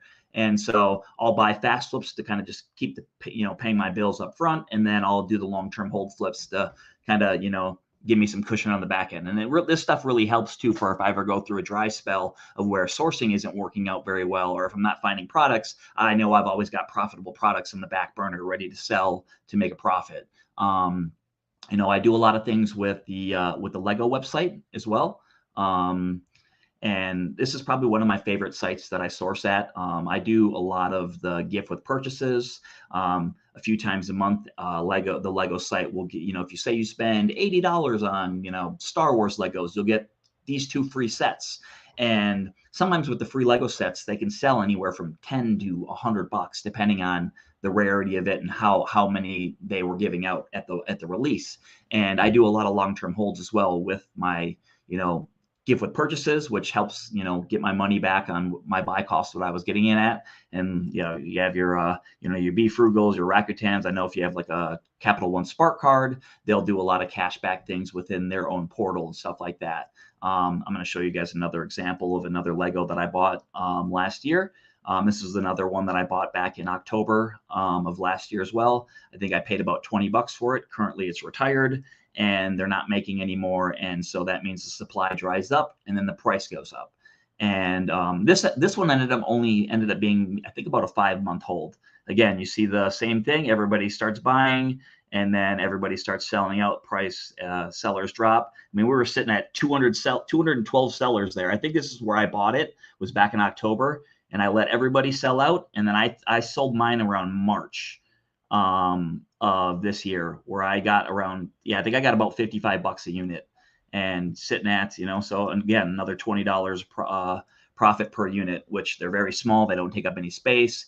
I'll throw them in my storage unit. And then once I'll set a keep alert for when it hits the desired price that I'm looking for, then I know, okay, it's time to send that item into Amazon now. And then I can load up and grab all the units that I was able to snag between online and in the store. Lego online will limit you, to sometimes 2 to 10 units per item, and they won't let you reorder. So a lot of times if there's an item that I really like on the Lego site, I'll run around to the stores as well. Because Lego has some really good reward program where every $100 you spend, I think you get about $5 in rewards, and then you can stack that with gift with purchases. You can do some pretty good damage if you learn how to, jump in and do some of like that. And I mixed a lot of that too with doing just a standard retail arbitrage. And I'll actually share, oops, not that one. I'll actually share a bolo with you guys too. Here's Gojitsu toys. These can be found pretty much Walmart, Target, Kohl's, wherever you do retail arbitrage, they probably sell them there, where they sell toys. And if you find these packages in the store, what you want to do is look at the back of the package, and here it shows the list of the photo of all of the characters from that line. And if you look at the far right hand side of the screen there, it says ultra rare. So every time a new series of these toys comes out, they'll have a really rare figure, which basically is like if they come in, say, a case of 12 figures to a case, you'll have one of that 12 will be the rare one, and the rare ones can generally sell for $40 to $100, depending on the time of the year and how much people are finding and selling. So when you are out doing retail arbitrage, make sure you check the back of these figures and look for the ultra rare. And then when you're out in stores, then you can figure out which one to look for. And then this one currently is $9.99 if you can find it at Target, at Walmart, and the buy box is at $56, which is currently $31 profit. And you can actually find this one out in the store right now in the wild. Like I said, they're pretty rare. I think I've probably this year alone, I've probably found maybe 3 or 4 of him. And while I'm out doing retail arbitrage at Target and Walmart, I just run by and check and see if they have one. And then I'm, on to the next product, on to the next, store and stuff like that. So make sure you guys, when you guys are out in public, you keep an eye out for those. And yeah, that's pretty much what I do in a nutshell. And I'm happy to answer any questions with you guys. If I can help you, I'll be happy to do so. I appreciate you guys for sharing, listening, and I appreciate you guys. Thank you. Yeah, appreciate you, man. We'll jump into Q&A here real quick. Just want to give one more shout out to hold on a second, to Selleramp real quick. Boom, let me hop here. Just so you guys know, on all our YouTube channels, Selleramp is our preferred software for product research, even though Jameson chooses to use an inferior one. Just want to put that out there. Selleramp is like super simple, and the reason why I love Selleramp so much is like they support the community. Obviously, Warner and Miles are here helping us out. They actually came to Miami last year on the yacht and partied with us, and I truly think that they are like the best product research. You guys can obviously use, there's so many tools out there to use, but I have a strong preference for Selleramp, and it gets the job done. And it's amazing too for retail arbitrage. Like if you guys are going out in stores, it's the best app that I've seen that has like, if you click on Keepa on Selleramp, they programmed it in a way that even on Scout IQ, I haven't seen this, to where you can basically, it's better than Safari Keepa. Like if you open Keepa.com on Safari, you can actually, like on Selleramp, you can navigate Keepa well and like look at, offers tab and like a bunch of complicated stuff in order to like really see what the sales are. So anyway, back to the pod. We'll jump straight into some Q&A with Jameson here, and we'll bring the other speakers on as soon as they're ready. So Carter, Warner, we got Warner here, and I think Miles is going to join us in a second. We'll go ahead and put Miles up there. All right, guys, let's run it. We'll start with some questions for Jameson, and then if you guys have questions for any of the speakers, comment them below. And we'll also be doing this Rollo printer giveaway really soon here, so be sure that you guys have signed up for GoToLister. The link should be in the description of whoever's YouTube channel you're watching. In about 15 minutes here, we'll be giving away that Rollo printer to one of you guys. And so let's dive into it. We got Dasa saying, how much money did it take you to start when you first started doing RA, Jameson? Gosh, honestly, few $100, honestly. Yeah, I remember when I first started doing my, retail arbitrage, I would, sometimes only have $100, and I would go in and, sometimes I'd only find one or two items. It was just a mixture. Yeah, that's the cool thing about RA is like with OA, you have to wait a few days to get the product, but with RA, you can literally list it the same day and have it available for sale. Someone wants to know what your Twitter is. Oh, I actually don't have, I have a Twitter. I don't think I've ever used it though. I only use Instagram and old man Facebook. Gotcha. Your map is frameable art. Yeah, you should get that framed. That's true. That map is sick. Yeah, it's actually like it looks fake. Have you been every state, Jameson? All 50? Just 44. Just 44. Okay. I'll let you take this one, Warner. What's the most reliable way to get invoices to get approval to sell a brand? Give me the ungating question, huh? Yeah. You have all the YouTube videos that pop up when you type it in. That's fair. You can use literally anything. Your retail, like except for retail receipts. Anything you buy at Walmart.com, all that good stuff. Just submit it multiple times; it'll work. You're good. Wholesale suppliers, if you want to be super, on top of things. Awesome. Yeah, and that goes for Marty's got an ungating question too. Basically like any receipt from like a big retailer works these days. ChristianBook.com is great for CDs, DVDs, and different things like that. You say CDs? Any type of media. Yeah, CDs. You still sell CDs, Jameson? I'm going to answer that. No, I don't. All right. We got Side Hustle Experiment in here. What's good, brother? Hey, homie. Have any of you? Oh my God, I almost read that. Jerry coming in hard. Had that in my head. To sign up for GoToLister, ready to run the Rollo printer. Heck yeah, baby. Jerry almost got you. He did. But I'm quick. I'm quick now. Can you comment on a certain area being more competitive to LA? Yeah. Do you have any? Like, what's the most competitive part of the country for retail arbitrage? Would you say, Jameson? I would probably say New York, New Jersey, Los Angeles is super competitive. Actually, one of the Lego pictures I showed on my slide, that was actually from Costco in Los Angeles. I went in and I bought like 200 Lego sets there at clearance, like 60% off retail earlier this year. So there is opportunity everywhere, even in the competitive areas. Not everybody knows everything in your areas. And I do some sourcing trips to LA, and sometimes I do really well, sometimes I do all right, but I always find profitable items. Do you ever get into any beef over people who are like, they're like their turf or something? You're coming out of nowhere.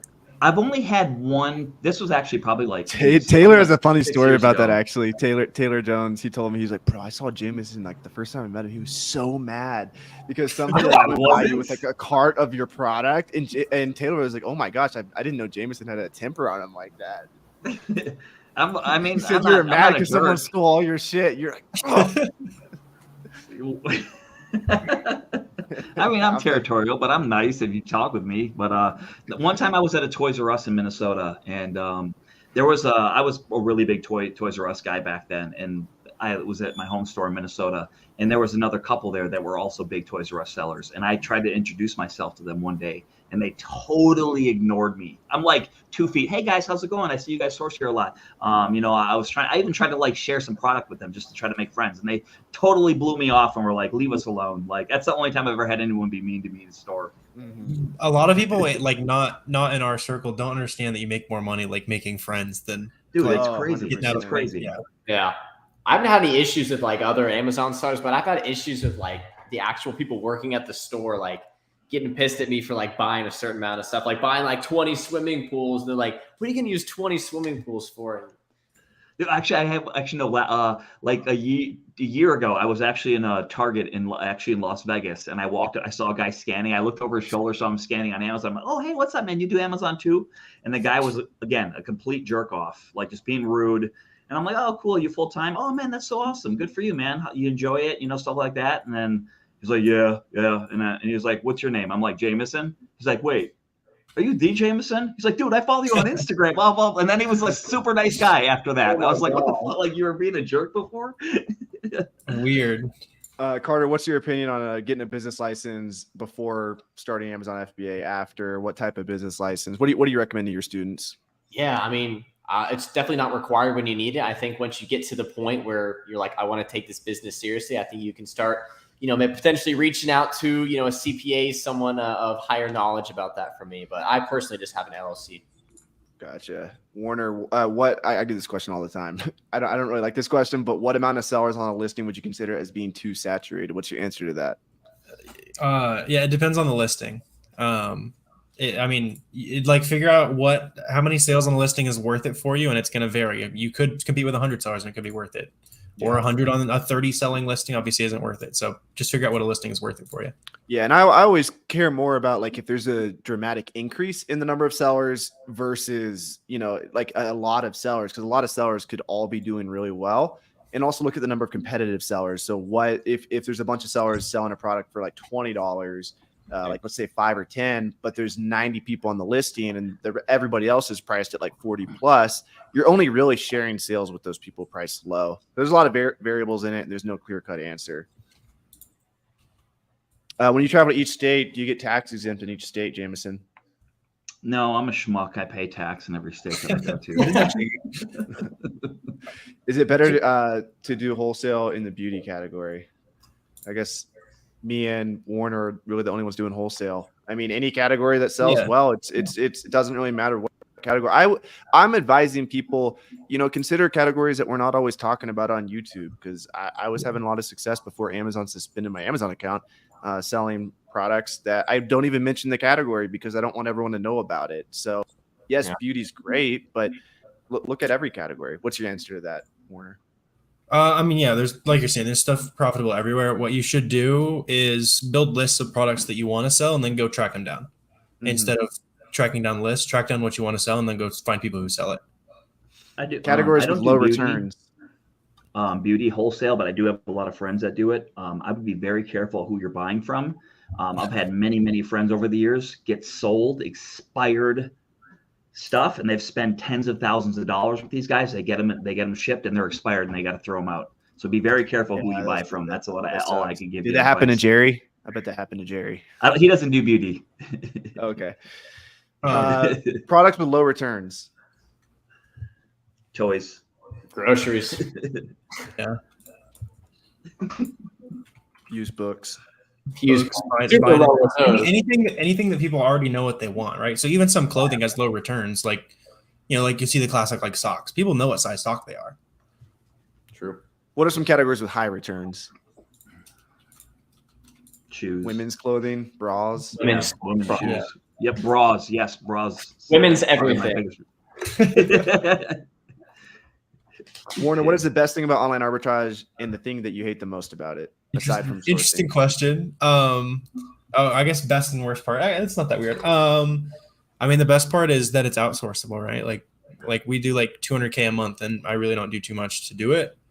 The thing I hate the most, I mean, probably like the leakage that can happen if you're not watching it. It's probably like the worst part. Sourcing is not the worst part. If sourcing is the worst part of OA for you, then it might not be the right business for you, to be honest.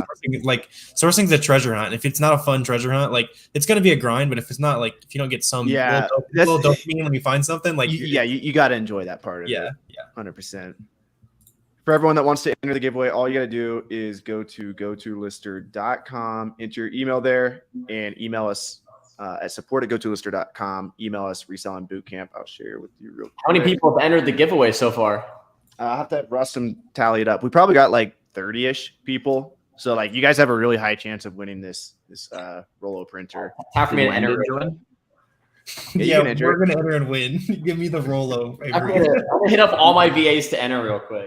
1 week we had the same person win back to back in like a 2-week period. And I gave it to her 2 times, Denise. So I don't think she entered today though. Denise, you're banned. You're banned from this giveaway. Denise is the goat at winning the Rollo giveaway. So all you guys got to do is go to gotolister.com, click on free trial. Again, this can list any product that exists on Amazon that helps you track your profits. And for everyone out there that likes Seller Board, a lot of people talk about Seller Board. We're actually having Seller Board type stats come out in the next 2 weeks. Dom, my developer, who is also an Amazon seller, he's my partner in the business. He does wholesale and online arbitrage, and he knows exactly what you guys need. And he's going to be making that available pretty soon. And we'll never raise the price on you. Currently, it's $50 a month. Inventory Lab is more. We will always keep you at $50 a month as long as you sign up now. In the future, we will charge more, but currently no, because we're growing. So all you got to do is go to gotolister.com, enter your email here, and then email us at support@gotolister.com, and you'll get all this stuff I see on the screen. You see on the screen here, it says $1,000 value. Email us reselling bootcamp. Email us those 2 words at support@gotolister.com, and we'll put you in the giveaway. We'll do the giveaway in about 5 minutes here. Take away my screen. James, what's your Instagram, man? Someone's asking. You got to drop it. What for Instagram? It's just my first and last name, Jameson Philippi. Yeah, and guys, we're here on YouTube. Obviously, you guys all have you guys watch YouTube, so be sure to subscribe to everyone here. Show them some love. Once you master, should place a camera on the app price of the product to price the product. That would be like some complex technology. They're talking about Selleramp, like having it like look at the price tag. That'd be cool. How does sales tax work on Amazon? I mean, don't you just see it like in the transaction report that you pay sales tax according to each state? You used to have to do it yourself. It used to be a pain back in the day, but now Amazon remits in most states. So confirm that your state does, but you should be fine. Mm-hmm. Yeah, you guys should not be paying sales tax upon purchasing product if you can't. Like a lot of online arbitrage websites, I call them online arbitrage websites. A lot of retail websites don't want you to resell their product. So you'll have to pay the sales tax there because you're kind of doing it incognito unless you have a prep center in a tax-free state, which is a life hack. You guys should do that. But try to avoid paying sales tax on the purchase if you can. How can I make friends in this business? How'd you guys make friends in this business?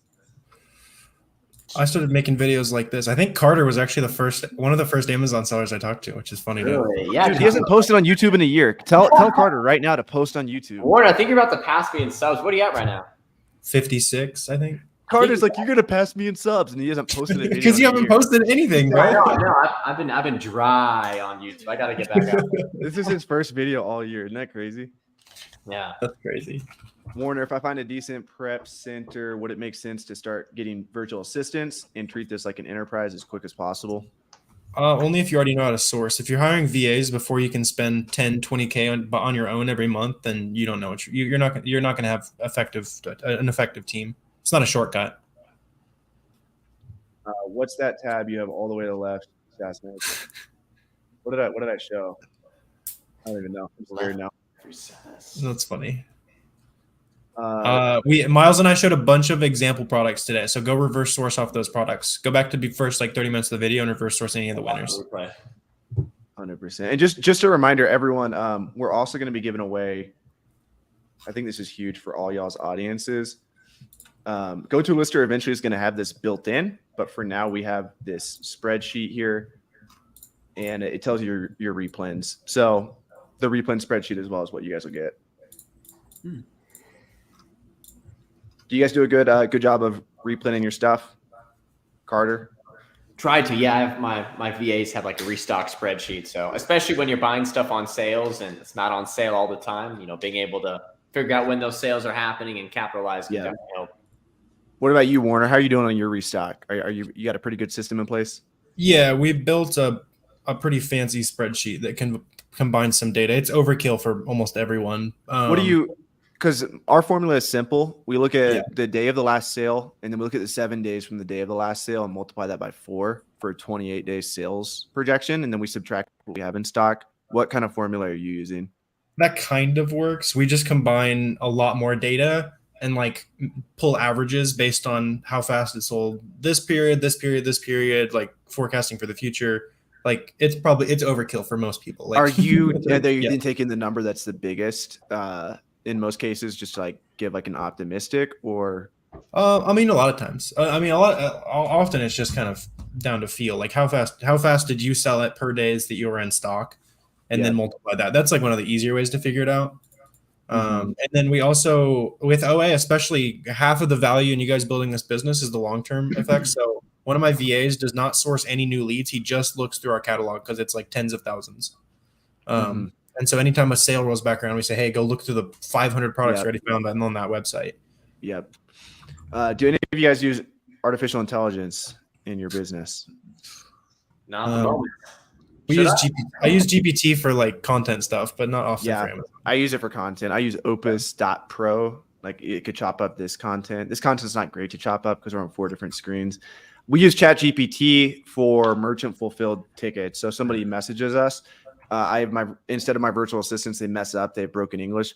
So instead of having them mess up, they just put it in ChatGPT. It comes out. Sometimes it's a little cheesy, but it's better to have perfect sentences, in my opinion. So let's see what else we got. Should I go mainstream websites for online arbitrage or try lesser known websites? Both are good. You can start with big sites. Yeah, I mean, there's good stuff on big sites, and you're probably more familiar with those brands and that kind of stuff. But if you're just genuinely starting, you should not go straight to the sites. You're gonna have no idea what to look at. You should reverse source. I've only done books. Can you just list the same way on Amazon? Like when you list books, it all goes to the same inventory list. Yeah, like so when you list products, I recommend dividing your batches, your shipments to Amazon by category. So do books in one category, do like clothing in another. That way, it's going to prevent split shipments, but it's basically the same exact process. Some items do require polybagging, but pretty simple.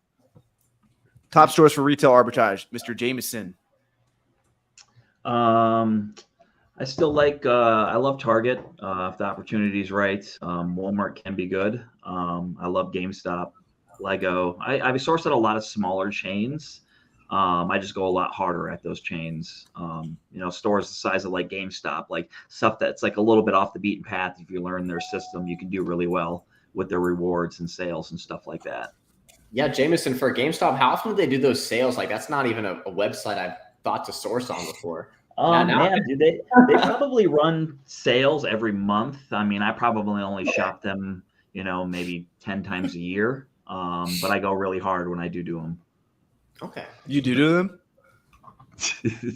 Wait, you said you do them? When I do. As a new seller, what are some good strategies to manage cash flow? We're going there, Avery. Yeah, we're going there. That's what happens when Jameson comes on. And he's 40 years old. He brings out the child in me. All right. I feel like my dad's around. Just kidding. As a new seller, what are some good strategies to manage cash flow? I'll let Warner take that one. FBM. If you're brand new, you can ship straight to the customer. It's gonna be way slower, but like right now is the time to do it. If you guys are not merchant fulfilling, you're not serious about your business right now, I don't think. And you can clip that. There's a reel right there. Clip that. Right now, back to school, there's so much stuff that's in hot demand. It's twice as fast with cash flow because you don't have to ship it in to wait to get your money back, merchant fulfill. And then once you know what you're doing, look at like a Plum or something with a longer payback period. This is an interesting question. How do you open a case log for an ungate that won't work? Make a new case. Don't reopen the same case. Get a new rep who knows the rules. Mm-hmm.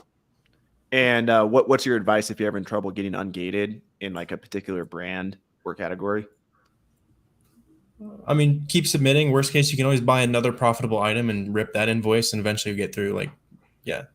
Have you heard of people requesting approval and then getting red restricted on brands starting out? That actually happened to one of Taylor's friends, where like they requested so many times that Amazon just said nope, no more. Interesting. I mean, submit a legit invoice. Were they doing like the blank paper method or like? They use the same invoice that got Taylor ungated, but Taylor's account is obviously has like a lot more sales. Right. So sometimes we like to add notes. Like I've helped people get ungated, like adding the notes like the ASIN and like trying to like obviously not like allow for like some robotic review, like have a human be able to review it. Sometimes the notes definitely helps. Mm-hmm. Jameson, when you started out with little to no money, did you start with FBM? Honestly, when I started out, I didn't even know what FBM was. So I just did FBA. I was doing eBay at the same time, like probably selling maybe like $1,000 to $1,500 a month. So, I mean, I had a little bit of cash flow and then I just kept, buying Amazon product. As I would get a little bit more money from eBay, I would go and buy a product for Amazon and I would just do FBA because that's all I knew. And I mean, I wasn't even good at that. Jenna says, and shout out to Jenna, she came to Costa Rica with us. How about a brand restricted that's not accepting applications? I can speak as a bookseller. We have popular textbooks that you can't apply for. Doesn't mean you're 100% going to be able to sell the book. I only know like a handful of people who can, and they paid tens of thousands of dollars to contact Amazon, to contact the brand, to like come up with a solution. So that's like a very niche thing for popular books. But have you guys ever heard of like red restricted items? Any strategies on how to get around that? I mean, if the brand's not accepting applications, then they're just not. Like you'll see it with most of the brands like like It Cosmetics, Clinique, like those brands that went direct through Amazon, like you just can't get ungated anymore. Mm-hmm. Yeah. Q4 strategy. Should we start sending in items for Q4 now? Probably not. Not unless you got a bunch of money. Like storage fees are going to kill you come October, November, December. Yeah, I mean, just send in items that sell well now, and then I would say like October, start loading up. Yeah. What's the date where they start doing the storage limits? They start cutting them. What's that date again? Or is that just last year? They slashed them pretty aggressively in November, so we're gonna make sure we're sold through all our junk in October this year. Yeah, they've done something different like every year, so we just don't know what's going to happen. Yeah, it was restock limits, capacity limits. I wish I could just mark my calendar, and prepare. If it's one thing we've learned, we just have no idea what's going to happen. For our yearly storage limit aneurysm. Thank you. When you do FBM and free shipping, you just buy cheaper or charge a bit more to cover shipping and not lose money? You got to do free shipping. Deeper, my bad. Yeah, you won't get the buy box unless you do free shipping. It's consumer psychology. Mm-hmm. Yeah, so I do too. How do you sell something on Amazon that isn't there? Make a listing. You can have success doing that. Not fun. We've actually been doing that a little bit lately, and we've had a little bit of success. I don't prefer doing it, but it works. Yeah, I would only do that though if you know for sure. Yeah. You can make a ton of money doing that. It just doesn't make sense. If you guys are brand new, low-hanging fruit, there's way too much easy stuff to make 10, 20K before you ever worry about that. Shout out to all those people creating the listings, though. True. Jameson, what balls are you selling? Oh, LOL balls. That's a toy brand that's red restricted if you're not already ungated in. What should we do if we send in a product that drastically dropped in price? I mean, you got a few options. You could sell out right away, recoup your cash. Hopefully you're not losing too much. Or if you feel the velocity is there, the amount of stock that all the sellers have, that they're going to sell out and that way the price will recoup. My gosh, wow. The price is going to go back up in the next month or 2 months. Just kind of do your assess of storage fees and stuff like that. Sometimes I get caught in the fire and I end up having to hold for 3 or 4 months before I can get my price, and I just eat the storage costs because it's worth it. Sometimes I'll sell at a loss. There's been times I've had to sell at a 70% loss, because it just the play didn't work out that time. So just kind of go through what you have for cash flow, how bad you need the money back, and how long you think you'll have to wait to sell the product. Yep. Awesome. Yeah, we got 21 people entered for the Rolo giveaway. So if you guys haven't already, we're about to do this. And Carter's 20 of them with his Carter and I's team is all 21. I was wondering what all those Carter emails were. Let me make sure they got in there. All right. Carter1@gmail.com. Carter. Yeah. Carter, Avery, can we use the catch-all? Is it different entries if you use the catch-all? Yeah. I see Carter's got a bunch of catch-alls coming through. Oh my gosh. I'm gonna buy guys. away, Avery. What is Rolo? What y'all use too? Roller printer. I don't. I never bought a Rolo. We still use a Dymo. It's a Dymo. Oh my gosh! I almost did a Dymo giveaway today, but I couldn't bring myself to do it.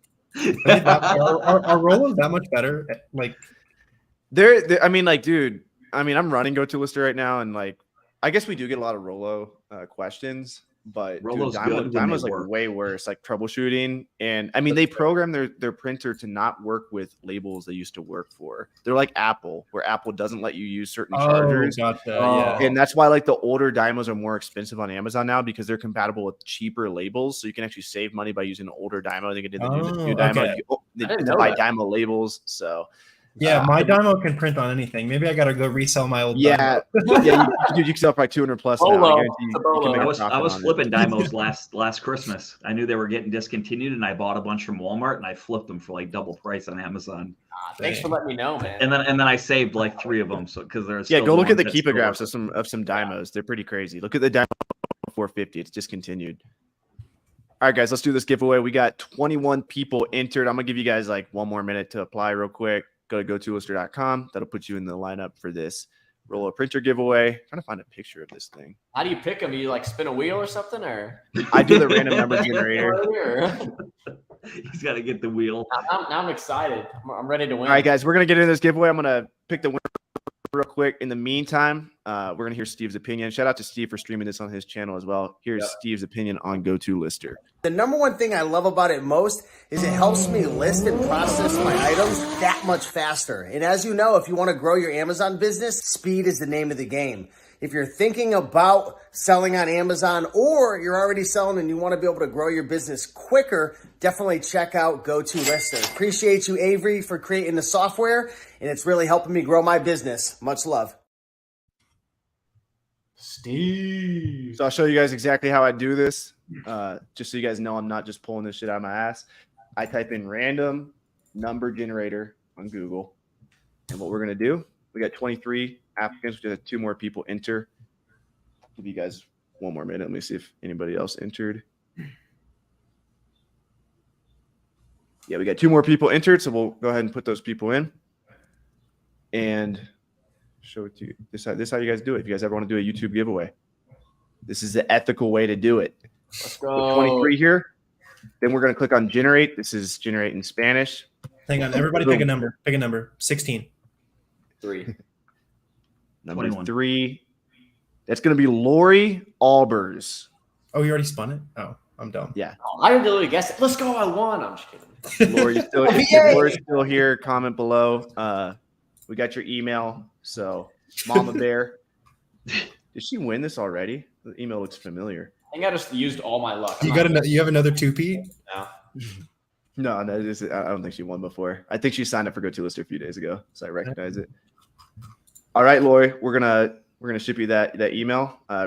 Rustam's already on it. He's gonna reach out to you via email, and we'll ship it to your house. And let's get back to some Q&A. We'll run this for a few more minutes, and we'll get out of here. Hi, guys. I tried to ungate my first brand Nike. It didn't work. I watched a few videos and instructed. What could be the mistake? Could it be because I have a new account? I can tell you that brand new accounts are having trouble getting ungated in some brands. What's your experience, Warner? You're pretty tapped in with that. Just submit it 5 times and then ask again. Don't one time is nothing. Yeah. And add notes. Someone literally had that issue with Nike. We added a couple notes. What kind of notes are you adding again, Carter? So basically, like, you know how they want you to like supply like the ASIN, like the date you ordered it, like all those details. Yep. Basically, you just like write them out in like text form and then submit it. Nice. And maybe that gets past like the robotic review at least. Nice. Hooray for Lori! So excited for you. Big. I don't know if Lori's still in here or not, but she'll get that. No, there'll be a replay. When the live's up, yeah, the live will be up. How many we'll forgive Jameson for plugging in that inferior sourcing app. We'll have to bring some editing. All right. What should I learn to do first in this field? I would say learn how to source, learn how to find good inventory. And that's really all that matters. Don't worry about the business stuff. Don't worry about like anything else. Literally just find good product. How to get a product to the first page? Is that something I pay extra for? Well, with what we're doing, this is reselling bootcamp. We're reselling products that already have proven sales velocity. So there's no reason to like, do PPC or keyword or anything like that. We're just finding products that already have sales, and we don't really care about, getting our products to the first page. That's more of a private label thing. Yeah. If you got the margin for it, you can run like a cheap PPC campaign, especially if you got a lot of something, but usually it doesn't really matter. Where do you find good products? Watch the first 30 minutes again, Jay. Yep. What business model does everyone follow? Carter's asking questions. Yeah. Trying to keep that engagement high. I know it's been about 2 hours, but yeah. Use books. I mean, even though I'm making a pity party about my Amazon account being shut down, we'll still do about $1 million a year in used books because I have a partner that I sell textbooks with. And then I was doing $90,000 a month with wholesale before Amazon decided to pull the plug on me. You can get creative. Yeah. Yeah, keep it on the down low. Publicly, you are not selling on Amazon, though. I'm no longer an Amazon seller. If Amazon's watching, I do not sell on Amazon. If Amazon Seller Help is watching, he does not sell on Amazon. Obviously, they're not watching. I think if they were watching, they would actually look at my case with some brains, but it's not happening. Probably. It is a very messy case. If you guys want to read the whole thing, go to romertheromer.com/blog. If you guys want to help out, /blog9. Just go to romertheromer.com and you'll see it. How do I keep track of money spent and earned? I'll let Warner, you take that one. Do you put everything in your SaaS spreadsheet? Yeah, put it in a spreadsheet and then plug it into your go-to lister account, Avery. Come on now. Yeah. That's a softball. Well, that's what we need is a Selleramp integration. But if you purchase something, you're not going to be able to enter the listed price until you list it. So, yeah, that's why I passed it off to you. But pretty soon we will have, like, when you purchase something from Selleramp, you'll be able to export it to GoToLister. It'll have all your inbound items in there as well. What are you laughing at, Jameson? Are we? Side hustle.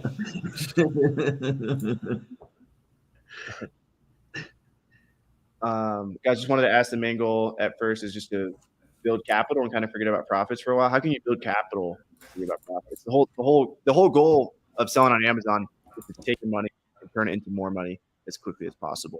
That comes with finding high return on investment products and products that sell quickly. So if you're going to sell products with lower return on investment, make sure they sell fast. And I've seen this happen so many times, guys, like with the Stanley mugs, with chlorine, with the pools, with products people currently aren't talking about. Like, if you find a high ROI, fast moving product, it's game over. Like, use that. The first one is life changing, and then you spend the rest of your Amazon trying to make more of it. And the crazy thing is they exist at every, like, they're out there all the time. You just have to find them. Jameson, what's your favorite item to buy at Menards? Is there a Menards polo right now? Is that why he's just saying that? I actually don't source there. Okay. We both spoke at an event in Kansas City a couple months ago, and we did a walkthrough through Menards, and we were just like goofing off in the store. So he's just talking smack. Where do you source used books? Thrift stores, used bookstores, Goodwill, Savers, McKay's, Powell's. They're all over the place. SaaS spreadsheets are awesome. I concur. When you're outsourcing, do you keep track of mileage? Yeah, I did. I wrote off like $38,000. Mile IQ does that for me. In 2018, I wrote off $38,000 in miles, and I only did 80,000 in Amazon sales. Damn, that's insane. But it was true. I tracked everything with Mile IQ. If you guys have $200. not tracked your miles and you've been driving around, Google Maps tracks your timeline. So if you know which days you went sourcing, you can get your miles that way. Yep. I just look at the very beginning of the year, what my speedometer says, and at the end of the year, and then my CPA says you can just estimate like what percent was business. So 30% business, and then just write off those miles. I have $200 in my account reserved starting next week. Will that money be up for reserve? It just depends. Like, don't really worry about that too much starting out. Like, Amazon will hold your money as you scale. I know it sucks, but all you can do is make sure you're selling good product that doesn't get returned, because Amazon's verifying you're not a scammer, and eventually you'll get consistent payouts. Okay, gents, I unfortunately have a meeting I have to get to real quick. All right, brother. Hey, appreciate you Get all. out of here. Thank you for having me on. Great presentations, Warner, Jameson, and Miles. Appreciate Drop a 1 in the chat for Carter, guys. Drop a 1. Give him some love real quick. One. You can also go Appreciate it. subscribe to his YouTube, Instagram. Hey, enjoy that roll of printer, Carter. I will, man. Yeah, what was his pseudonym today? That wasn't actually the winner. It was Carter. Different name. Avery, your camera with this setup. Let's get back here. Avery, built a handheld scanner with GoToLister auto built in for stores / warehouses. I almost did a scanner private label in 2020. I was gonna do a Bluetooth scanner, but it was like $15,000 for a mute button. I wanted to press on the side. I wanted a mute button, and they wanted to charge me 15 grand for it. So I went with that. How do you account for inbound shipping costs on Selleramp? It automatically does, right? If you can plug it into your settings, so whatever you end up paying on average, you can plug it in. Yeah. So you don't forget. You can plug that in. You can plug in, like, I put in $1.85 for my prep cost, so you can put all your cost in ahead of time. Yeah, I got to run as well, fellas. Great Cool. streaming with you guys. All right, brother. Me and Jameson will run this for about 5 more minutes. We'll get out of here. All right, brother, have a good day. We'll see you. Thanks for watching, everybody at home. Go follow these guys and go take action on your business today. Not another tomorrow, today. Like tonight. If one of you guys actually does it tonight, message me on Discord. I want to see who's taking action. All right, see you guys. Peace. Okay. Yeah. How do you know when a source drop deals? How do you know when a store drop deals go to source? For online stores, honestly, just sign up for all their emails and stuff like that. They usually will drop an email to you and let you know, a day or a week in advance when a sale's going to run.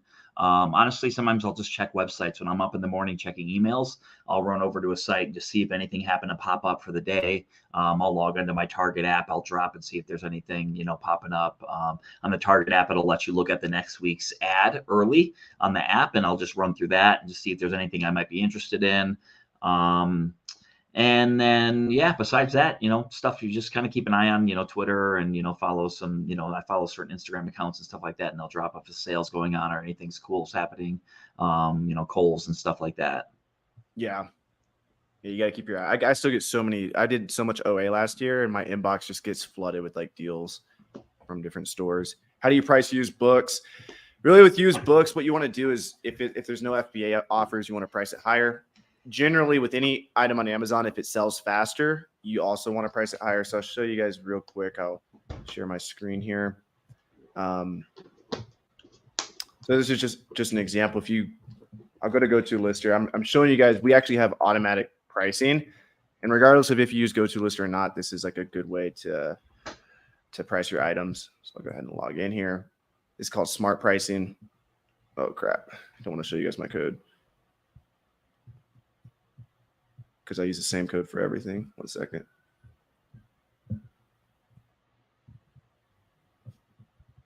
Yeah, no FBA offers means price higher. If the book's a fast-selling book, obviously price it higher. You guys worked hard to find all the inventory that you send to Amazon, so you might as well get paid as much as possible for it.